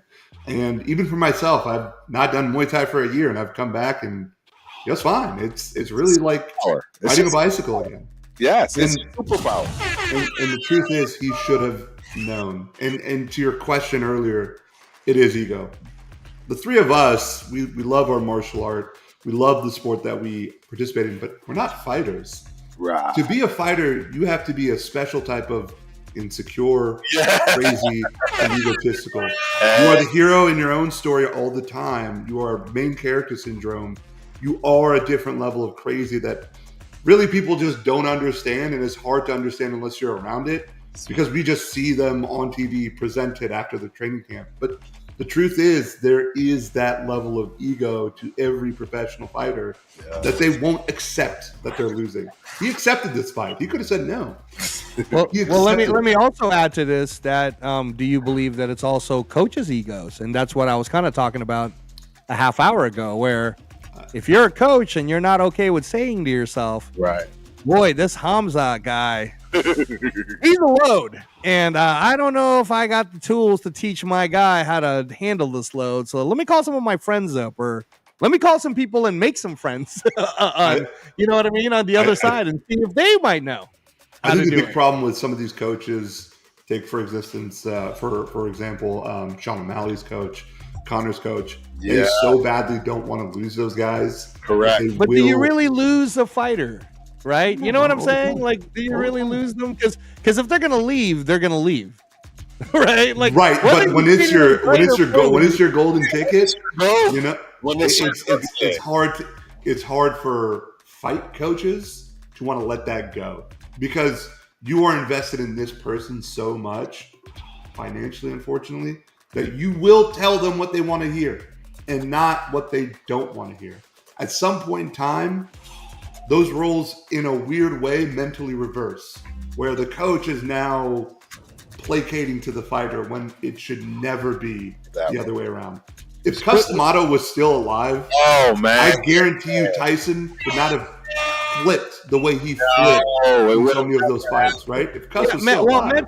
mentally things might have been different. I'll give you that one, but that's a different discussion. But what I will say is, I don't mean that's an example, right? No. I know. I understand the analogy, but what I will say is that when I've done the seminars, Professor T, with coaches, right? Like, just hey, this is.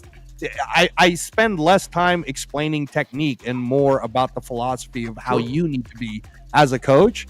Because like you said, a lot of times it's when you're a coach and you're so used to being in charge, you forget that you're in service of the fighters.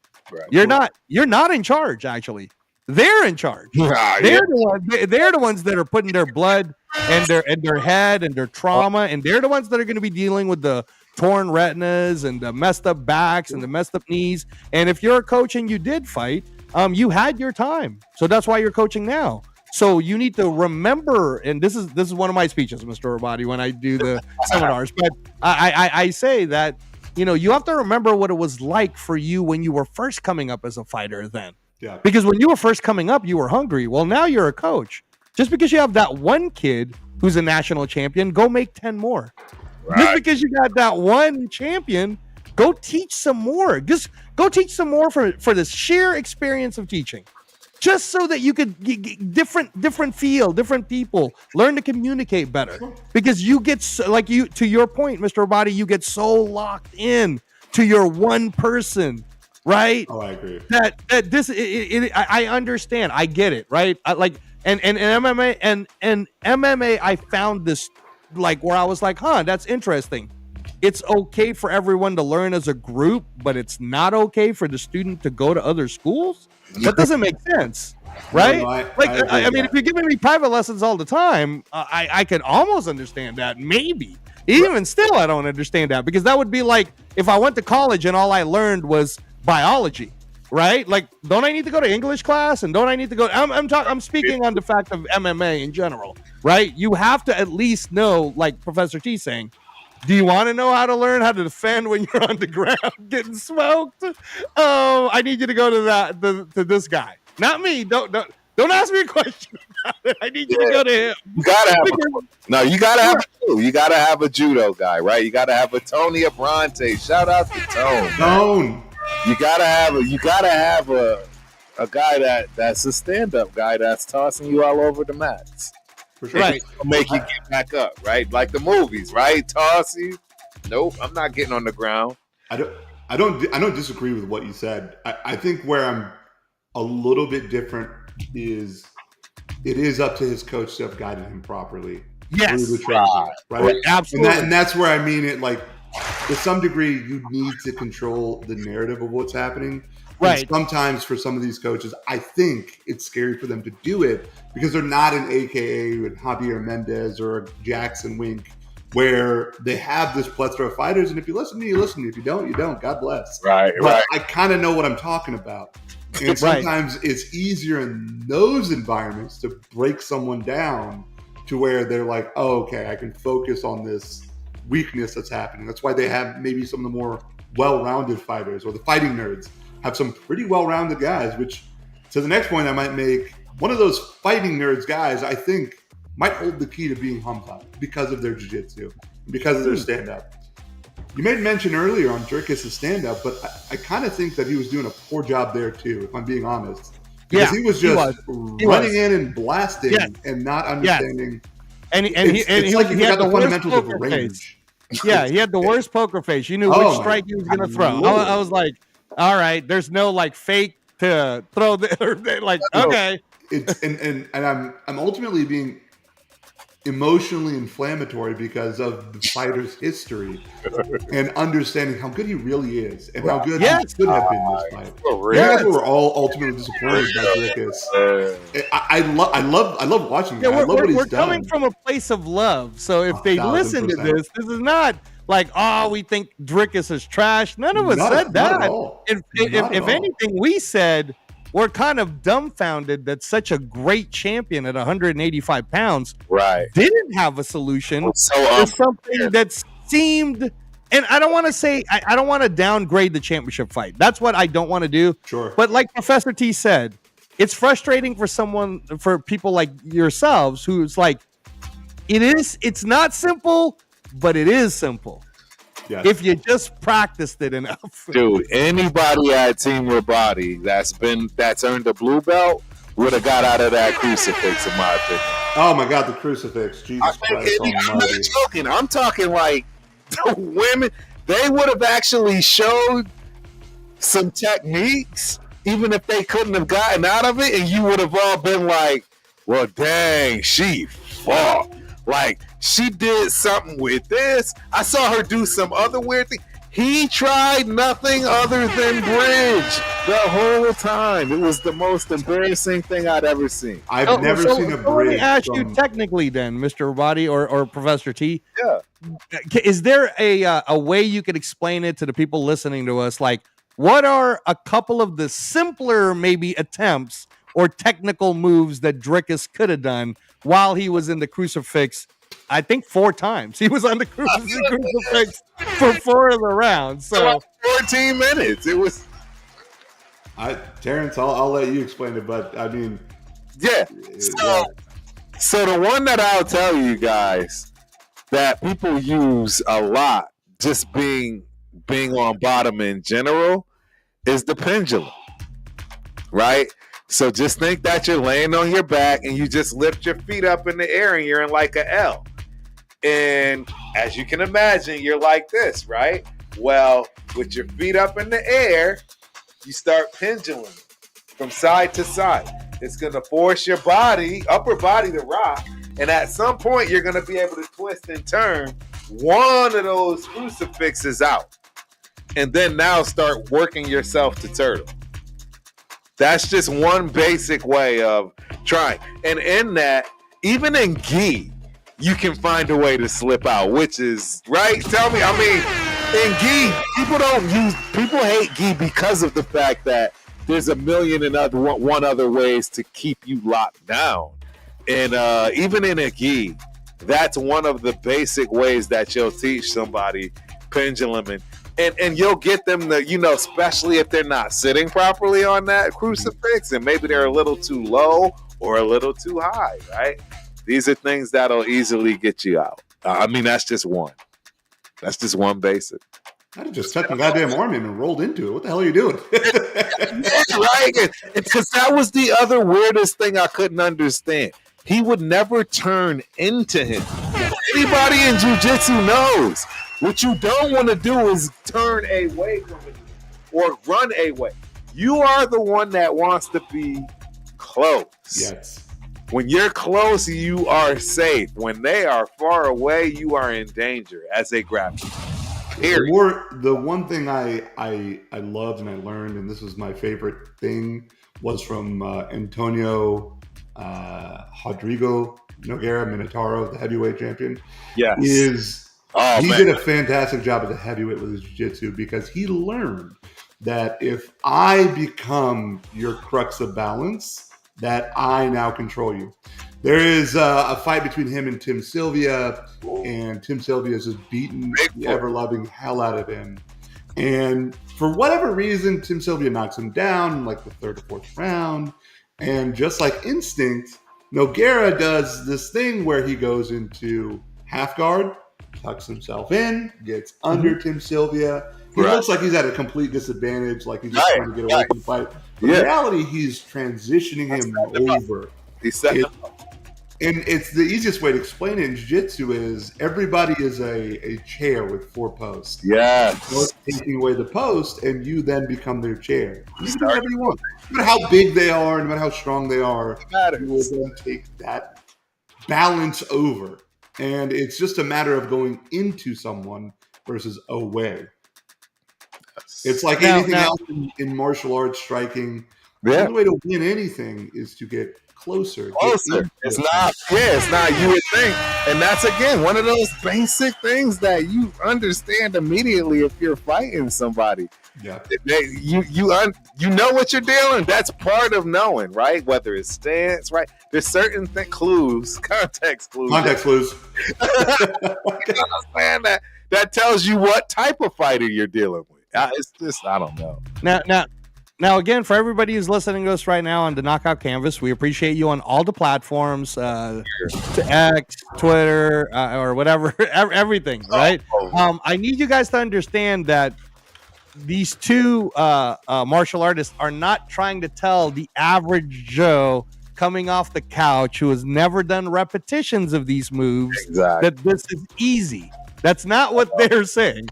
What they're trying to say is that a world champion level in Dricus du Plessis, who's had a great run, probably, 100%. I mean, you could argue one of the best runs we've seen, right? In a long time. Okay? And someone like him with the ability and maybe the money to be able to do more could have found a place that could have had him do more repetitions so that he could have been ready for something like this. Am I saying that right, Mr. Rabadi? Just so everybody understands. 1,000% correct.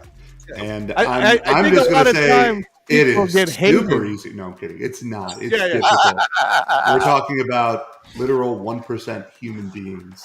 Right. But to some degree, it's hard to fathom how somebody can run a 4.340 but can't walk in a straight line. Yeah. And so that is to some degree the disappointment that I'm witnessing. But just that I'm just trying to break it down in the way that you said it, Coach. And so, not that it's easy, but to that level, you should understand it. Yeah, no, the three of us having the conversation, I was right there with you. I just wanted to make sure that the audience understood. Totally. Hey, this isn't you from the couch who's never done any type of wrestling or jiu-jitsu. This is not for an armbar. This doesn't apply to you when they're saying the words, it's easy. You could have just been doing a pendulum. Like, first of all, if you're listening to this and you can't do 10 sit-ups, you probably can't do the pendulum move. But anyway, right? So again, that's not what they're saying. They're not taking down du Plessis. They're also not taking down Chimaev. No. They're explaining that if you're already at that 1% level, if you're already there, if you're already in the Super Bowl, then it probably was a good idea to throw it this way than that way. Probably so should how have did learned you how not to know that? run block. You know what I mean? It's the question of like how many people go to the NBA today and can play a sustainably long career but not be able to shoot the three-pointer. Right. Not a lot of players nowadays, right? Like it's sort of to that level. And the truth is, my honest opinion, again, on Dricus is he's one of my favorites to watch. And I certainly think he has a good shot to be a champion again.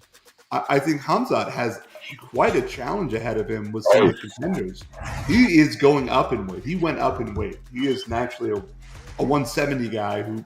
So he's really a 170 guy, right? And he was having a problem. Exactly. He was having a problem cutting weight a time or two. But the truth is, the talent is there. We all see it. Not that he can't fill out and learn to be a 185 guy. People do it in boxing all the time as they get older. All the time. It's very natural progression.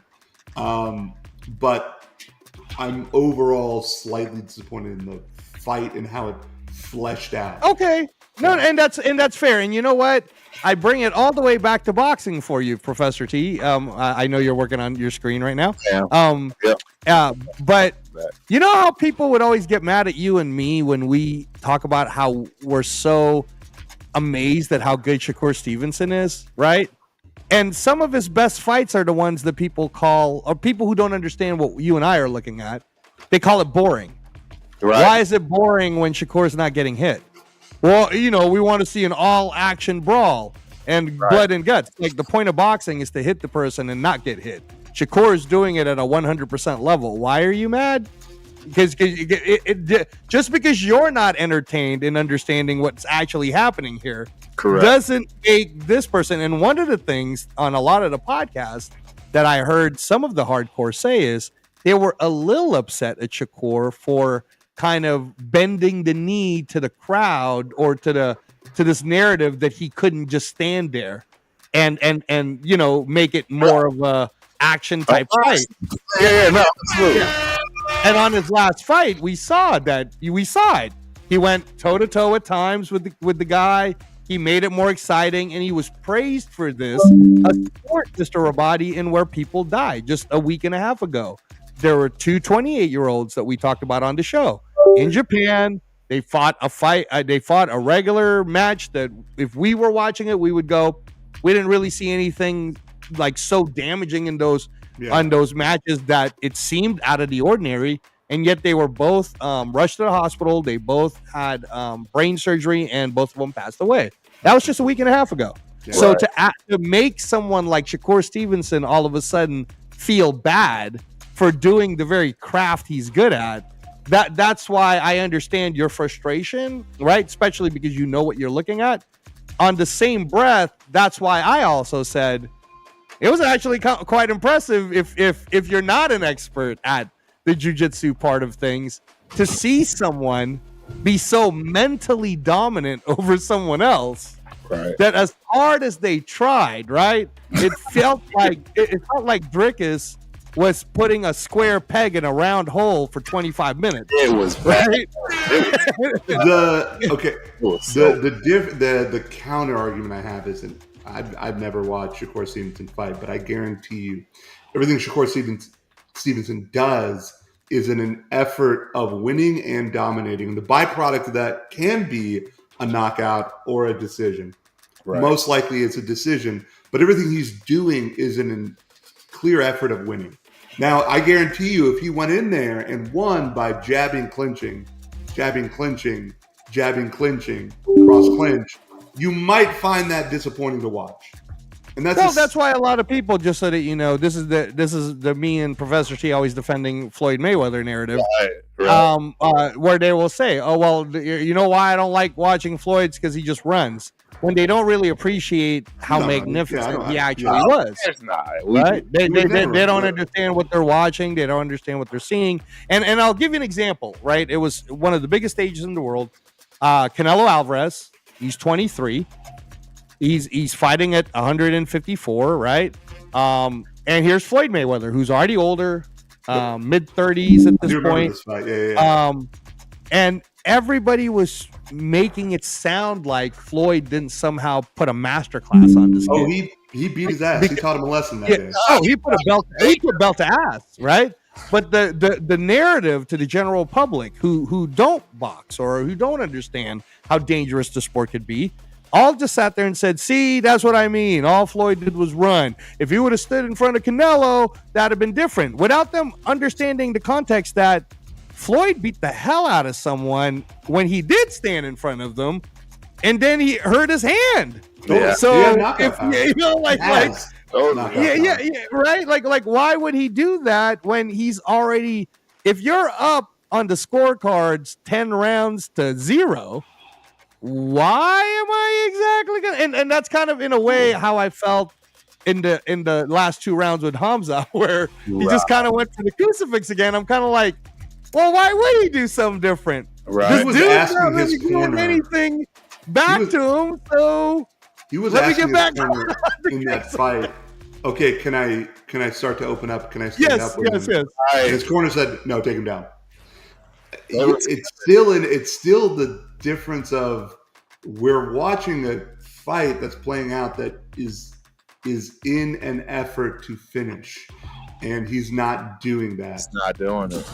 And really, the break glass of emergency that you mentioned earlier really only happened in the last 3 minutes of the fight, 2 minutes of the fight with Drickus. Yes, and and he looked not bad, And I get what he was trying to do. He was trying to take Hamzat to deeper waters. But the difference between the deep waters that Khamzat was going in with Gilbert Burns and Kamaru Usman is that they were engaging in that fight. Exactly. Dricus was not. And by the way, most of my blame on the fight does come from Dricus, but Khamzat has a small part to play. Right. Khamzat dominated. I agree. He put played it safe. Dude, he played it safe. Totally. He didn't try any kind of submissions that made sense. He didn't do what Khabib does, where he wants to kill you. Oh, God. Finish you. He's going to try. Islam and Khabib tried to finish you. Unconscious. He needs to hear you not breathe. That's Khabib, and the difference on this one was the exact opposite. But even to be fair, though, with Khamzat's background, it isn't exactly like a Damian Maia, right?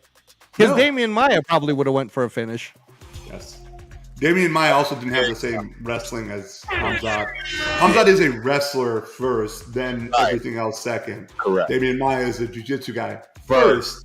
Then everything else was by far and away second. But to your example, that's just we're talking about like two different styles, right? And so he should have. It's not like he didn't have the opportunity to like try to choke him out or lay some more punches on him. Dricus was barely bruised. I mean, that's kind of unfortunate about that. It didn't make any sense. I mean, I didn't understand it. I didn't understand either camp's strategy. None of it made sense to me. None of it. If you wanted to lose fans, right, and create one of the worst of all time main events. Now I'm really splitting hairs here when I say things like this, but I just want to throw it out there, right? Yeah. To the common fan, for example, right? You guys don't believe that maybe because Khamzat respected Dricus so much that he didn't want to take a chance? You know, kind of like when a boxer's way ahead and he's like, well, I know this person's got power. Dude, I'm guilty of stalling in the tournaments because it's not the final match. You're not going to get me. I'm not going to sit over here and lie. You know what I mean? Exactly. 100.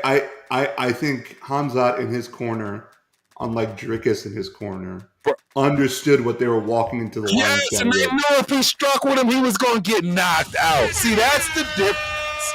And they didn't lie to him and say, yeah, go out there and try to strike. No. Totally. They said, no, take him down. We see it. You want to fight him and you want to show you can do it, but we don't think you can do it either. And we don't even want to go there. Just take him down. Totally, yeah, I agree with you. Take him down. We'll let you work on your striking on the next dude, not this dude. Like, seriously, and it's interesting because when I hear you guys, and this is so fun, when I hear you guys sound like the hardcore boxing fans that are super hard on Shakur for not finishing his opponents when he's already 10 rounds ahead, right? To an extent. The difference, though, in boxing is that it's the obvious. If you really understand the sport, especially guys of that size, again, you understand the Pretty Boy Floyd transition to Money Mayweather. It's not just Pretty Boy Floyd that had those hand problems. A lot of guys that size have hand problems. Think about it. You are punching to break somebody's face. Yeah. You know what I'm saying? Like that. It's a tough ask on your hands. Your hands aren't meant to do that for 10 rounds. Meant to do that at all. So the harsh reality is, hey, man, I mean, those hands matter. And if you do too much, if you're a workaholic like Floyd, you're running into hand problems. And then when you have the ability and skill, right, to now not have to worry about your hand problems and just beat people up for 12 rounds anyways. I mean, I don't, right? We all saw the book. Yeah. You can go read it for yourself. It's an amazing book, in my opinion. I mean, he's definitely one of my all-time favorites. I don't care how you say it. Of course.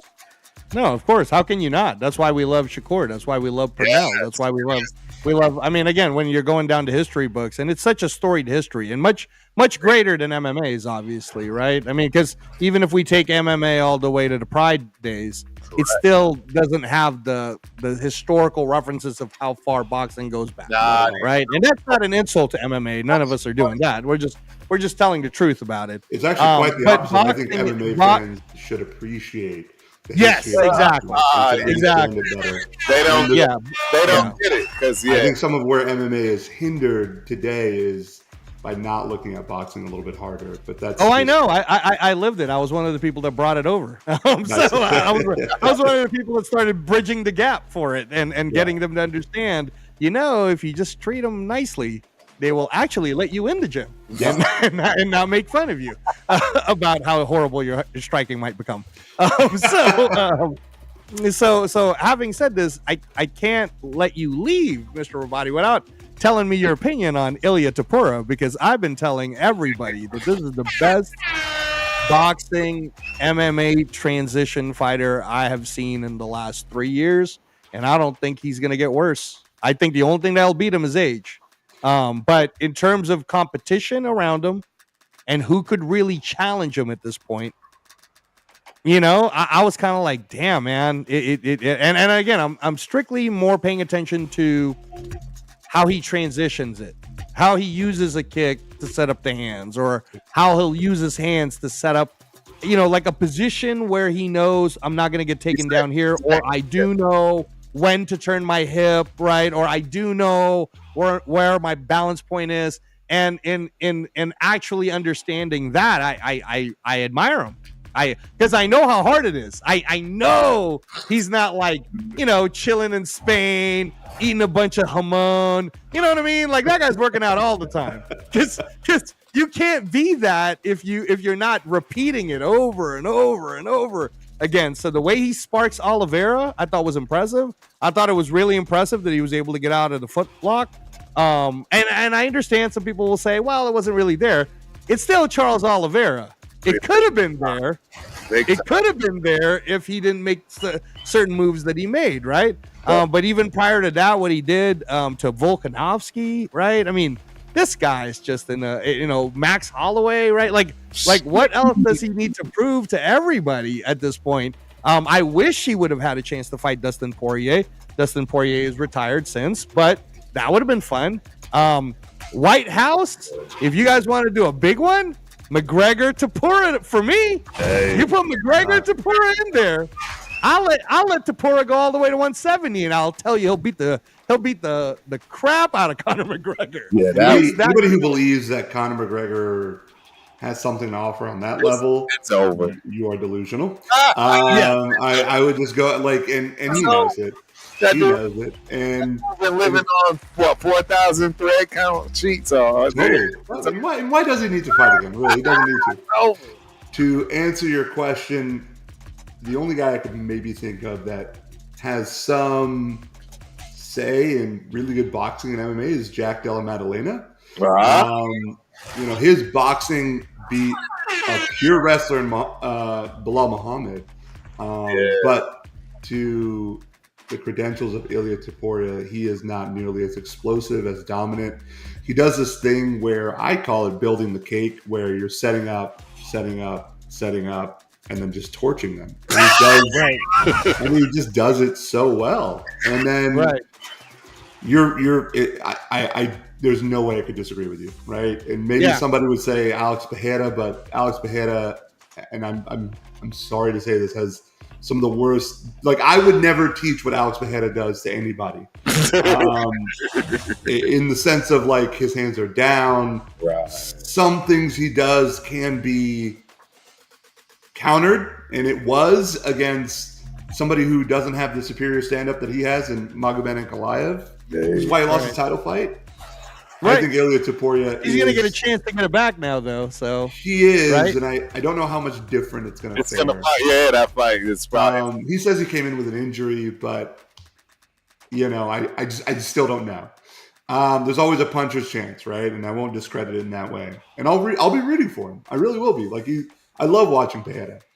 To Ilia Topuria, no man, he's a monster. Marking guys that everybody in their mind, which is like one of the most dense divisions at 155, is like some of the best strikers, some of the best wrestlers, and he is torching them. Not just Oliveira, but he did it to Holloway. He did it to Volkanovski. He put a show on Josh Emmett. Yes. He put a show on him.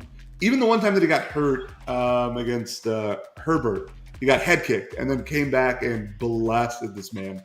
He did not know what world he was on. Ilia Topuria is that guy that Dana should promote as this is my Conor McGregor. Right. Now, there is some argument to be said that he's avoiding Arman Tsarukyan.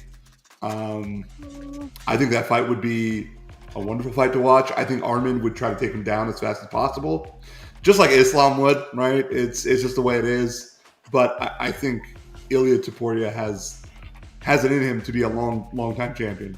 Hopefully I don't eat my words, but I totally agree with you. Some of the best boxing. Yeah, no, I mean it's hard to say, right? And Professor T, I hope we haven't alienated all the people that are normally chatting with us through X and TikTok and everybody else.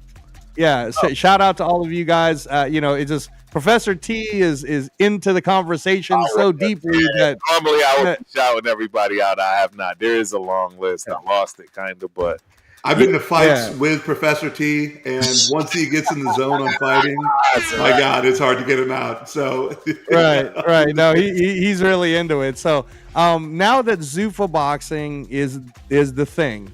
And again, the grand opening of boxing back to mainstream America is September 13th, Canelo Crawford, which we're all very excited about. Dana White's promoting the event. And then Dana White has already told us that there's a whole thing that's going to happen in 2026. Obviously, he did the CBS $7.7 billion deal with Paramount Plus. And then he's already talked about a series called Underdog that will kind of feel like the Contender series or like the Ultimate Fighter. And then I believe he's planning on doing sort of like a Contender series to figure out who he wants to sign into the Zuffa boxing label. And then he's also going to be doing only 8 weight classes, he said, 8 or 10. He's not going to do every single weight class. So he's going to do it very much like the UFC. So I say all this and where I'm going to bring Ilia Topuria up is we saw the success of McGregor Mayweather. And Ilia has been saying, give me the winner, Canelo Crawford. Oh, Jesus Christ. I could do it. So now Dana has already said he will not do that. He said, if you're in the UFC, if you're playing football, you need to stay in football. If you're playing baseball, you need to stay in baseball. We're not going to have no Bo Jacksons in my league, right? That's what he said. That's what he says. But we also know that McGregor Mayweather made a lot of money for a lot of people. And let's say Terrence Crawford, right, were to beat Canelo, right? This is a 50. This is 50-50s you're gonna get. Believe me, if me and Professor T starts talking about this, and by the way, Professor T, you would have been proud of me. The last 3 days, I've been defending the hell out of Crawford. I've been defending the hell out of him, and I've been shaming everybody who keeps thinking he's not this amazing fighter. I'm like, what have you all been watching, man? This guy's amazing. Okay. Does he have every chance to beat Canelo? 100%. Why do you think it's a 50-50 fight? For crying out loud, stop hating on this kid. Can't make money on this fight, bro. Right. Can't make money on the fight. So anyway, but normally, Mr. Rabadi, me and Professor T I try, like I said, I can't just have it be where him and I are agreeing. So he's rocking with Canelo so hard. With Crawford so hard that I have to sort of kind of pick Canelo and make arguments for Canelo just so that the show will be interesting enough for everybody to listen. Fight. I just saw Canelo as the favorite in this fight. Right. It's 50-50 actually right now, just so that you know. They're both minus money. Okay. It's wild, bro, and it shouldn't be that way, to be honest. It shouldn't be that way. Okay, this is a couple days ago that I see Canelo as just a favorite. Was it on DraftKings? Was it DraftKings, maybe? Yeah. Odds Shark. Odd Shark? What's it say right now? 180 for Canelo and plus 145 for Terrence. Okay. That's a little better. Yeah, I saw the last. That's a little better. That's not great though. It's not money. You still collecting 500 on the grand. That's not. I would say to just a point that you made earlier, would potentially Ilia Topuria cross over to boxing? If you said it right now, the answer is no. Ilia Topuria, while skillfully, is actually, in my opinion, better than Conor in Conor's prime. Right. Popularity-wise, he's not there. Right. And that's the fair. difference. That's fair. Even that's to Francis Ngannou is way more popular than an Ilia Topuria, and was able to make that crossover and made a lot of money from what I understood. Oh no, he's making heavyweight money. That guy's rich. Another thing that I love about boxing is that boxers make money. Yeah, boxing is rich, and that's some generational wealth that I can appreciate. Yes. Yeah. No, the Usyk, who we told you is 38, and Daniel Dubois, who was his last opponent in July, who's only 27. Daniel Dubois got 70 million. And Dubois got 70 million? Yes. Dubois got 70 million. That was already posted as his guaranteed money prior to the fight. Alexander Usyk made 170 million. I'll get knocked the F out by Usyk right now. Half of that. Hey, you're right by half. We're 10%. Half. 10%. I won't be the B side. I'll be the C and D side. Exactly. So, Mr. Rabadi, as we continue, this is just episode 6, but as we continue on this show, we're trying to also educate everyone now that there is no more A and B side. There's only Riyadh season. Yeah. So I keep hearing about this Riyadh season, and I sort of don't really Riyadh it. season has been happening for 2 years, and basically, Riyadh season is a common language now for all boxers to understand that you can fight, sure, and you can make whatever purse you're going to make. But if you ever want to make Super Bowl money, right, you have to get invited to Riyadh. Right. You have to, and the first thing you have to do is be a part of a Riyadh season card. Now, there are Riyadh season sponsored card all over America, all over Australia, all over every part of the world. But once you've fought on these Riyadh season cards, or you've been introduced to a Riyadh season card, then you might get invited to Riyadh, the Kingdom of Saudi Arabia. And if you get invited to Riyadh, the Kingdom of Saudi Arabia, what you might have made, let's say in the US, it's probably 10 to 30 times more money. It just the conversion and their taxes and the way they hand it to you. They're probably handing it to you in like a suitcase, you know. I mean, it's just different. It's just the premium is very, very different when you get to fight there. But again, not a lot of people get to fight there. And in fact, this is to my point on a lot of our beginning episodes, where I believe someone like you, Mr. Rabadi, who would love to be involved in the weekly boxing so that you know what's happening, kind of like NFL. The problem is the American media is not even telling you about it. So I'll give you a classic example. What happened there with the NFL? The American media I'll give you a classic example first of all, right? Just this year alone, I counted it the other day because I was doing it on another show. I was doing it on Claymore Rain show, and I was doing it on Marco Boxing. Me and Marco were kind of doing this. Marco Boxing is someone that Professor T likes. So shout out to Marco. I think you'd love Claymore Rain, actually. But I don't know if you get up early enough to be on the show or you'd be free. Because you're busy with tech and stuff. But this is a classic example of you being an American, Mr. Rabadi, and not knowing about this event. So on November 22nd, I think the date, either 22nd or 27th. But anyways, it's in November in the Kingdom of Saudi Arabia in Riyadh. You will have 6 American fighters fighting in that card. 5 of the American fighters are fighting for world championships. And right now, if I asked you the question, hey, Mr. Rabadi, can you name me 2 of the Americans that are fighting on the I just want to know, because there's 6 of them, so I figured you might know 2 of them.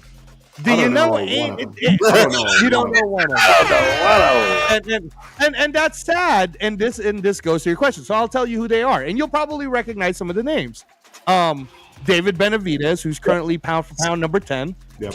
He is defending. Yeah, he's defending the WBC title versus Anthony Yard.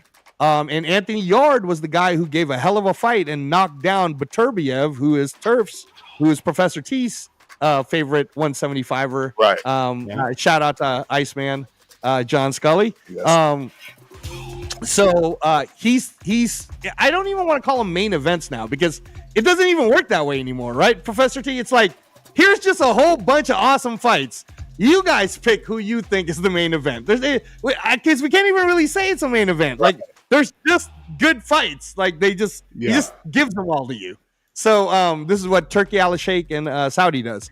Another fight that's on there that everybody's super excited about in the United States is between an American who used to be on the pound for pound list by the name of Devin Haney, moving up to his third weight class of 147 pounds to challenge the current WBO 147 pound champion, a kid from Texas by the name of Brian Norman Jr.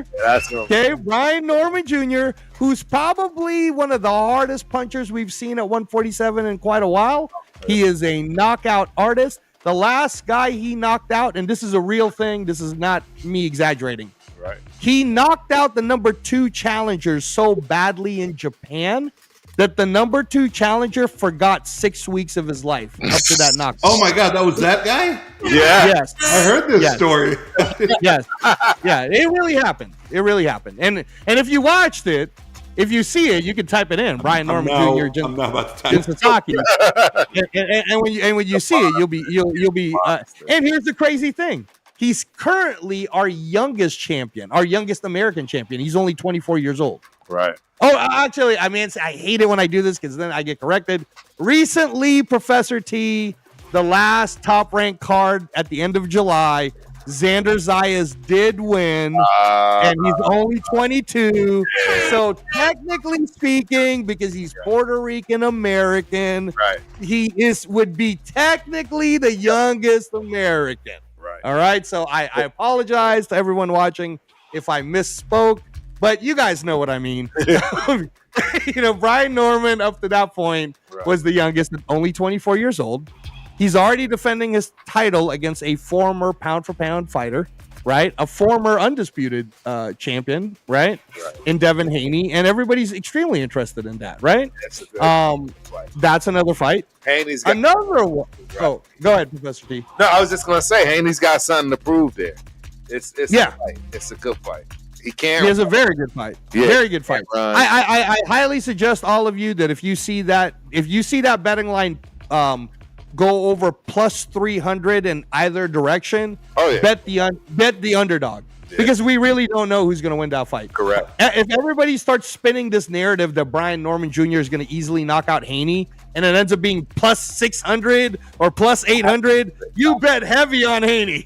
You bet heavy on Haney, right? Because it really is, to us who are analyzing it, it's 50-50. It's a 50-50 fight. We don't know. We don't know what's going to happen, So anyways, that's happening. So I just told you 2 fights that everybody's very excited about. Let me bring up another one. So this kid was just watched by Jerry Jones and all of the Dallas Cowboys, your team, Mr. Rabadi, and yet shame on you that you don't know this amazing Mexican-American 25-year-old who is currently pound for pound number 5 in the world, who is honestly the Mexican-American Manny Pacquiao that we are watching in front of our eyes. He's already won the flyweight title. He's currently the unified super flyweight champion. He's about to get another belt, and then he's going to move up. And I think, and it's hard, Professor T, because I love Pacquiao. It's very difficult to say that anyone can ever match 8 world titles in 8 weight divisions. But if there was one guy that I was going to put money on to do it, it would be Jesse Bam Rodriguez. And Jesse Bam Rodriguez is fighting a unification fight against Puma Martinez, who is the WBA 115-pound champion. When you watch Jesse Bam Rodriguez highlights, it will remind you of a little bit of Lomachenko, a little bit of Pacquiao, that's probably the best two combinations I can give you because he's a lefty. He's crafty. Like Right. so many great things I can say about His Jesse footwork Van is Rodriguez. impeccable. Yeah, that's what it is. It's He the can footwork. pivot on Footwork. down. Yeah, he's amazing, right? So now here's what's crazy, Mr. Rabadi. I just named you 3 fights that probably 3 years ago would have been one fight each or never even really fighting each other, and the best isn't fighting the best, and it would have been overpriced. These are all for free. Every single one of these fights I just said are all for free in the same card. Like DAZN or is You do have to have the DAZN subscription, but it's about to be $10 because usually the sale happens. That's how you should get the DAZN. You wait for it to get to when they start doing the fall sale, and then it's only $9.99 a month. So you shouldn't want to pay full price for it. I mean, that's silly. You should get the sale. Right. So, and then you pay that for the year, and then you re-up it again at the same price the following year. So, anyways, that's a third fight, right? Unification, 147 championship, Benavidez, right? Another one. Why am I? Man, I can't believe I'm blanking on this because I know it's 6. That's only 3. Hold on. I can't believe I'm blanking out. One of them is Beterbiev. He's coming back. Your guy's coming back. Turf. He's fight number 1. Actually, he's the first one. Beterbiev is fighting Dean Nicholson from America. Right. That's Beterbiev's comeback. And then can't believe I blanked out on that. Apologies. Give me 1 second, and I will give it to you. Yeah, while you're watching those highlights and Professor T's right. Yeah. Looking. We're about to start. I appreciate real quickly the comment on Sam Tonka. Minotauro was sneaky, good boxer as well. He trained with the Cuban Olympic boxing team. Yeah, and, I loved watching his boxing. It was just like technically so beautiful to see because he was like slow and unathletic, but could do everything technically correct. It was wonderful to watch. Sorry. No, all good, bro. No, I appreciate it. Yeah, I got to get up in the morning. I don't know if I'll do nibs. Yeah, it's I have I'm getting myself ready for Riyadh season myself. I have an Arabic private lesson. So yeah, I just came back from Jordan about a month ago. Wow! Wow! And just trying to relearn my my language. Yeah, and so I have that in the morning. Actually, believe it or not, 8 in the morning is my private lesson. I'm gonna get yelled at by my instructor. Right? No, she's a super nice lady. But yeah, it's. And also the hookah's almost done, boys. Yeah, I know, right? I do want to say, man, it's a pleasure being on here and talking to you guys. I love this. Every time, you don't know how heartbreaking it is for me to get a text from you that's like, you available tonight? And I'm like, I'm somehow not in Texas. Just like every time, like this is like, it's a miracle. Just a quick point to, I did want to mention this. I'm going to Tokyo at the end of the year, and I'm found to training at other gyms. There's a gym I watch on Instagram. They're called S Gym Unio in Tokyo, and they're like a Muay Thai gym. Yeah. Reached out to them yesterday, and I was like, hey, I'm coming to Tokyo. Is there any way I can drop by and train? I love watching you guys. I'll send you guys the Instagram page, but they're just really fun to watch. Yeah, I've learned different techniques to this day still from just watching them. And I'm like, send me that link, dude. Send me that. Yeah. And so there was one that they did where it's like, instead of like, you get a check hook or you get a hook and you throw a check hook back, it's block the hook and return with a lead kick. So it's a check kick back to the head. Wow. I was like, that's deep. Cool. I never thought of that. I'll send it. Like, this is actually just beautiful to watch. And so I'm going to try to train with them. They said, hey, just come on by. Here's the 15,000 yen, which is like $100. Right. So that's exciting stuff. If anybody ever gets a chance to train somewhere else, somewhere around the world, always try to do so. When you go, he was like, yeah, check it out. I'm like, when you go to Japan, how long do you get to stay? This will be my 3rd time going to Japan. And I do about 2 weeks. I do. Okay, like what was the time period that you're gonna go? December 8th to the 23rd is where I have it, or 21st. 8th. Oh, so you're gonna be there from the 8th of December to 23rd of December? Yeah, or 21st, something like that. Okay, I would try to, if you can, go find the gyms that Junto Nakatani and Naoya Inoue are training at. They're usually pretty nice. I don't know if usually they're cool, but in December they're gonna get ready for Japan. In Riyadh season, they're gonna do Japan versus the world. And Naoya Inoue is pound for pound number 2. Junto Nakatani is pound for pound number 6. Right. And it would be kind of cool for you to get a chance to actually, even if they let you in, to watch him, hit the bag or something, right? Just so you can see it. You can see it. Yeah. Yeah, because he is the next. He is it. I mean, yeah, he's it right now. Yeah. I got him pulled up. Yeah, Junto Nakatani, Naoya Inoue. Real deal. Yeah, but the Japan has 9 world champions. So if you even get a chance to watch a club show there for boxing, watch how extremely disciplined and proper everyone is. But Yes. These guys are like literally just like killing each other. It's a different level of boxing. It's where you like, oh my God. Somebody's got to regulate some of these things.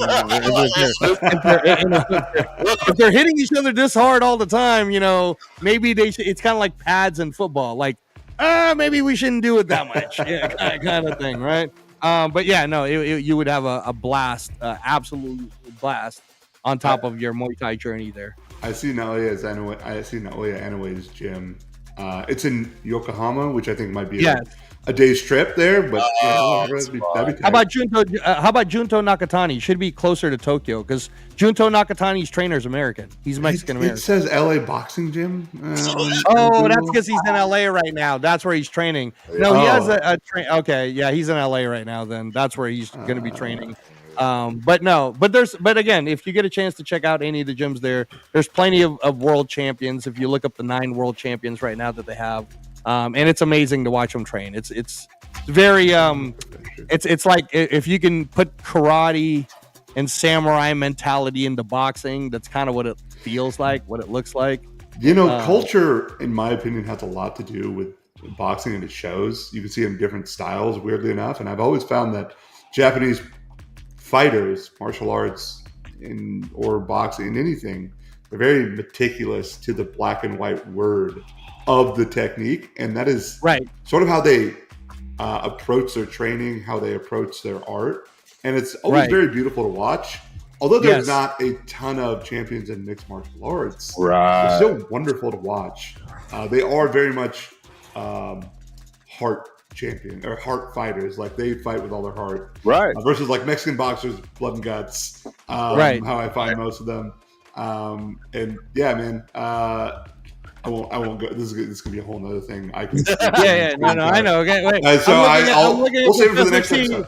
We'll save it for the next episode. What I will tell you, since of your kickboxing and Muay Thai background, is that 2 of the current Japanese world champions converted from kickboxing to become world champions in boxing. Oh, that's awesome. Oh, wow. Yeah. So those guys you'd rock with them. They're pretty cool. I'll send you who they are. I think I followed you on Instagram, so if you follow me back, we'll start messaging each other and stuff. I followed you back in the middle of the show. I'm so sorry I wasn't paying attention. Oh, okay. All right. That's all right. That's all right. Sorry. No, go ahead, Professor T. Do your is there something you're gonna say, or? We closing out, man. It's 12:10 for me. So, Mr. Rabadi, is there anything that you can that we can promote for you that you're doing that people should know about? No, man. I don't. I used to have my own podcast, and I've done several podcasts in the past, but I just stopped doing it. It's really shows like this that I love doing, where I get to come in, I could talk about the things that I love talking about on a podcast, and just kind of share knowledge and just like be here to enjoy the time, which is something I'm so grateful for. Like this is awesome. just out of nowhere. Which, by the way, I've never met you. This is the first we met 5 minutes before the show started. Yeah, It was a very natural conversation. And that was a Raiders show. That wasn't even a fight show. Like, that wasn't. No, I mean, we sort of talked there, and I just genuinely appreciate the dialogue and the mind share. It's wonderful, and honestly, I'm just super proud of what you've built, Terrence, and what you're trying to do, dude. This is awesome, and I'm genuinely honored to be on this show. I don't mean to blow smoke. No, that's unintended. I'm genuinely honored, and thank you.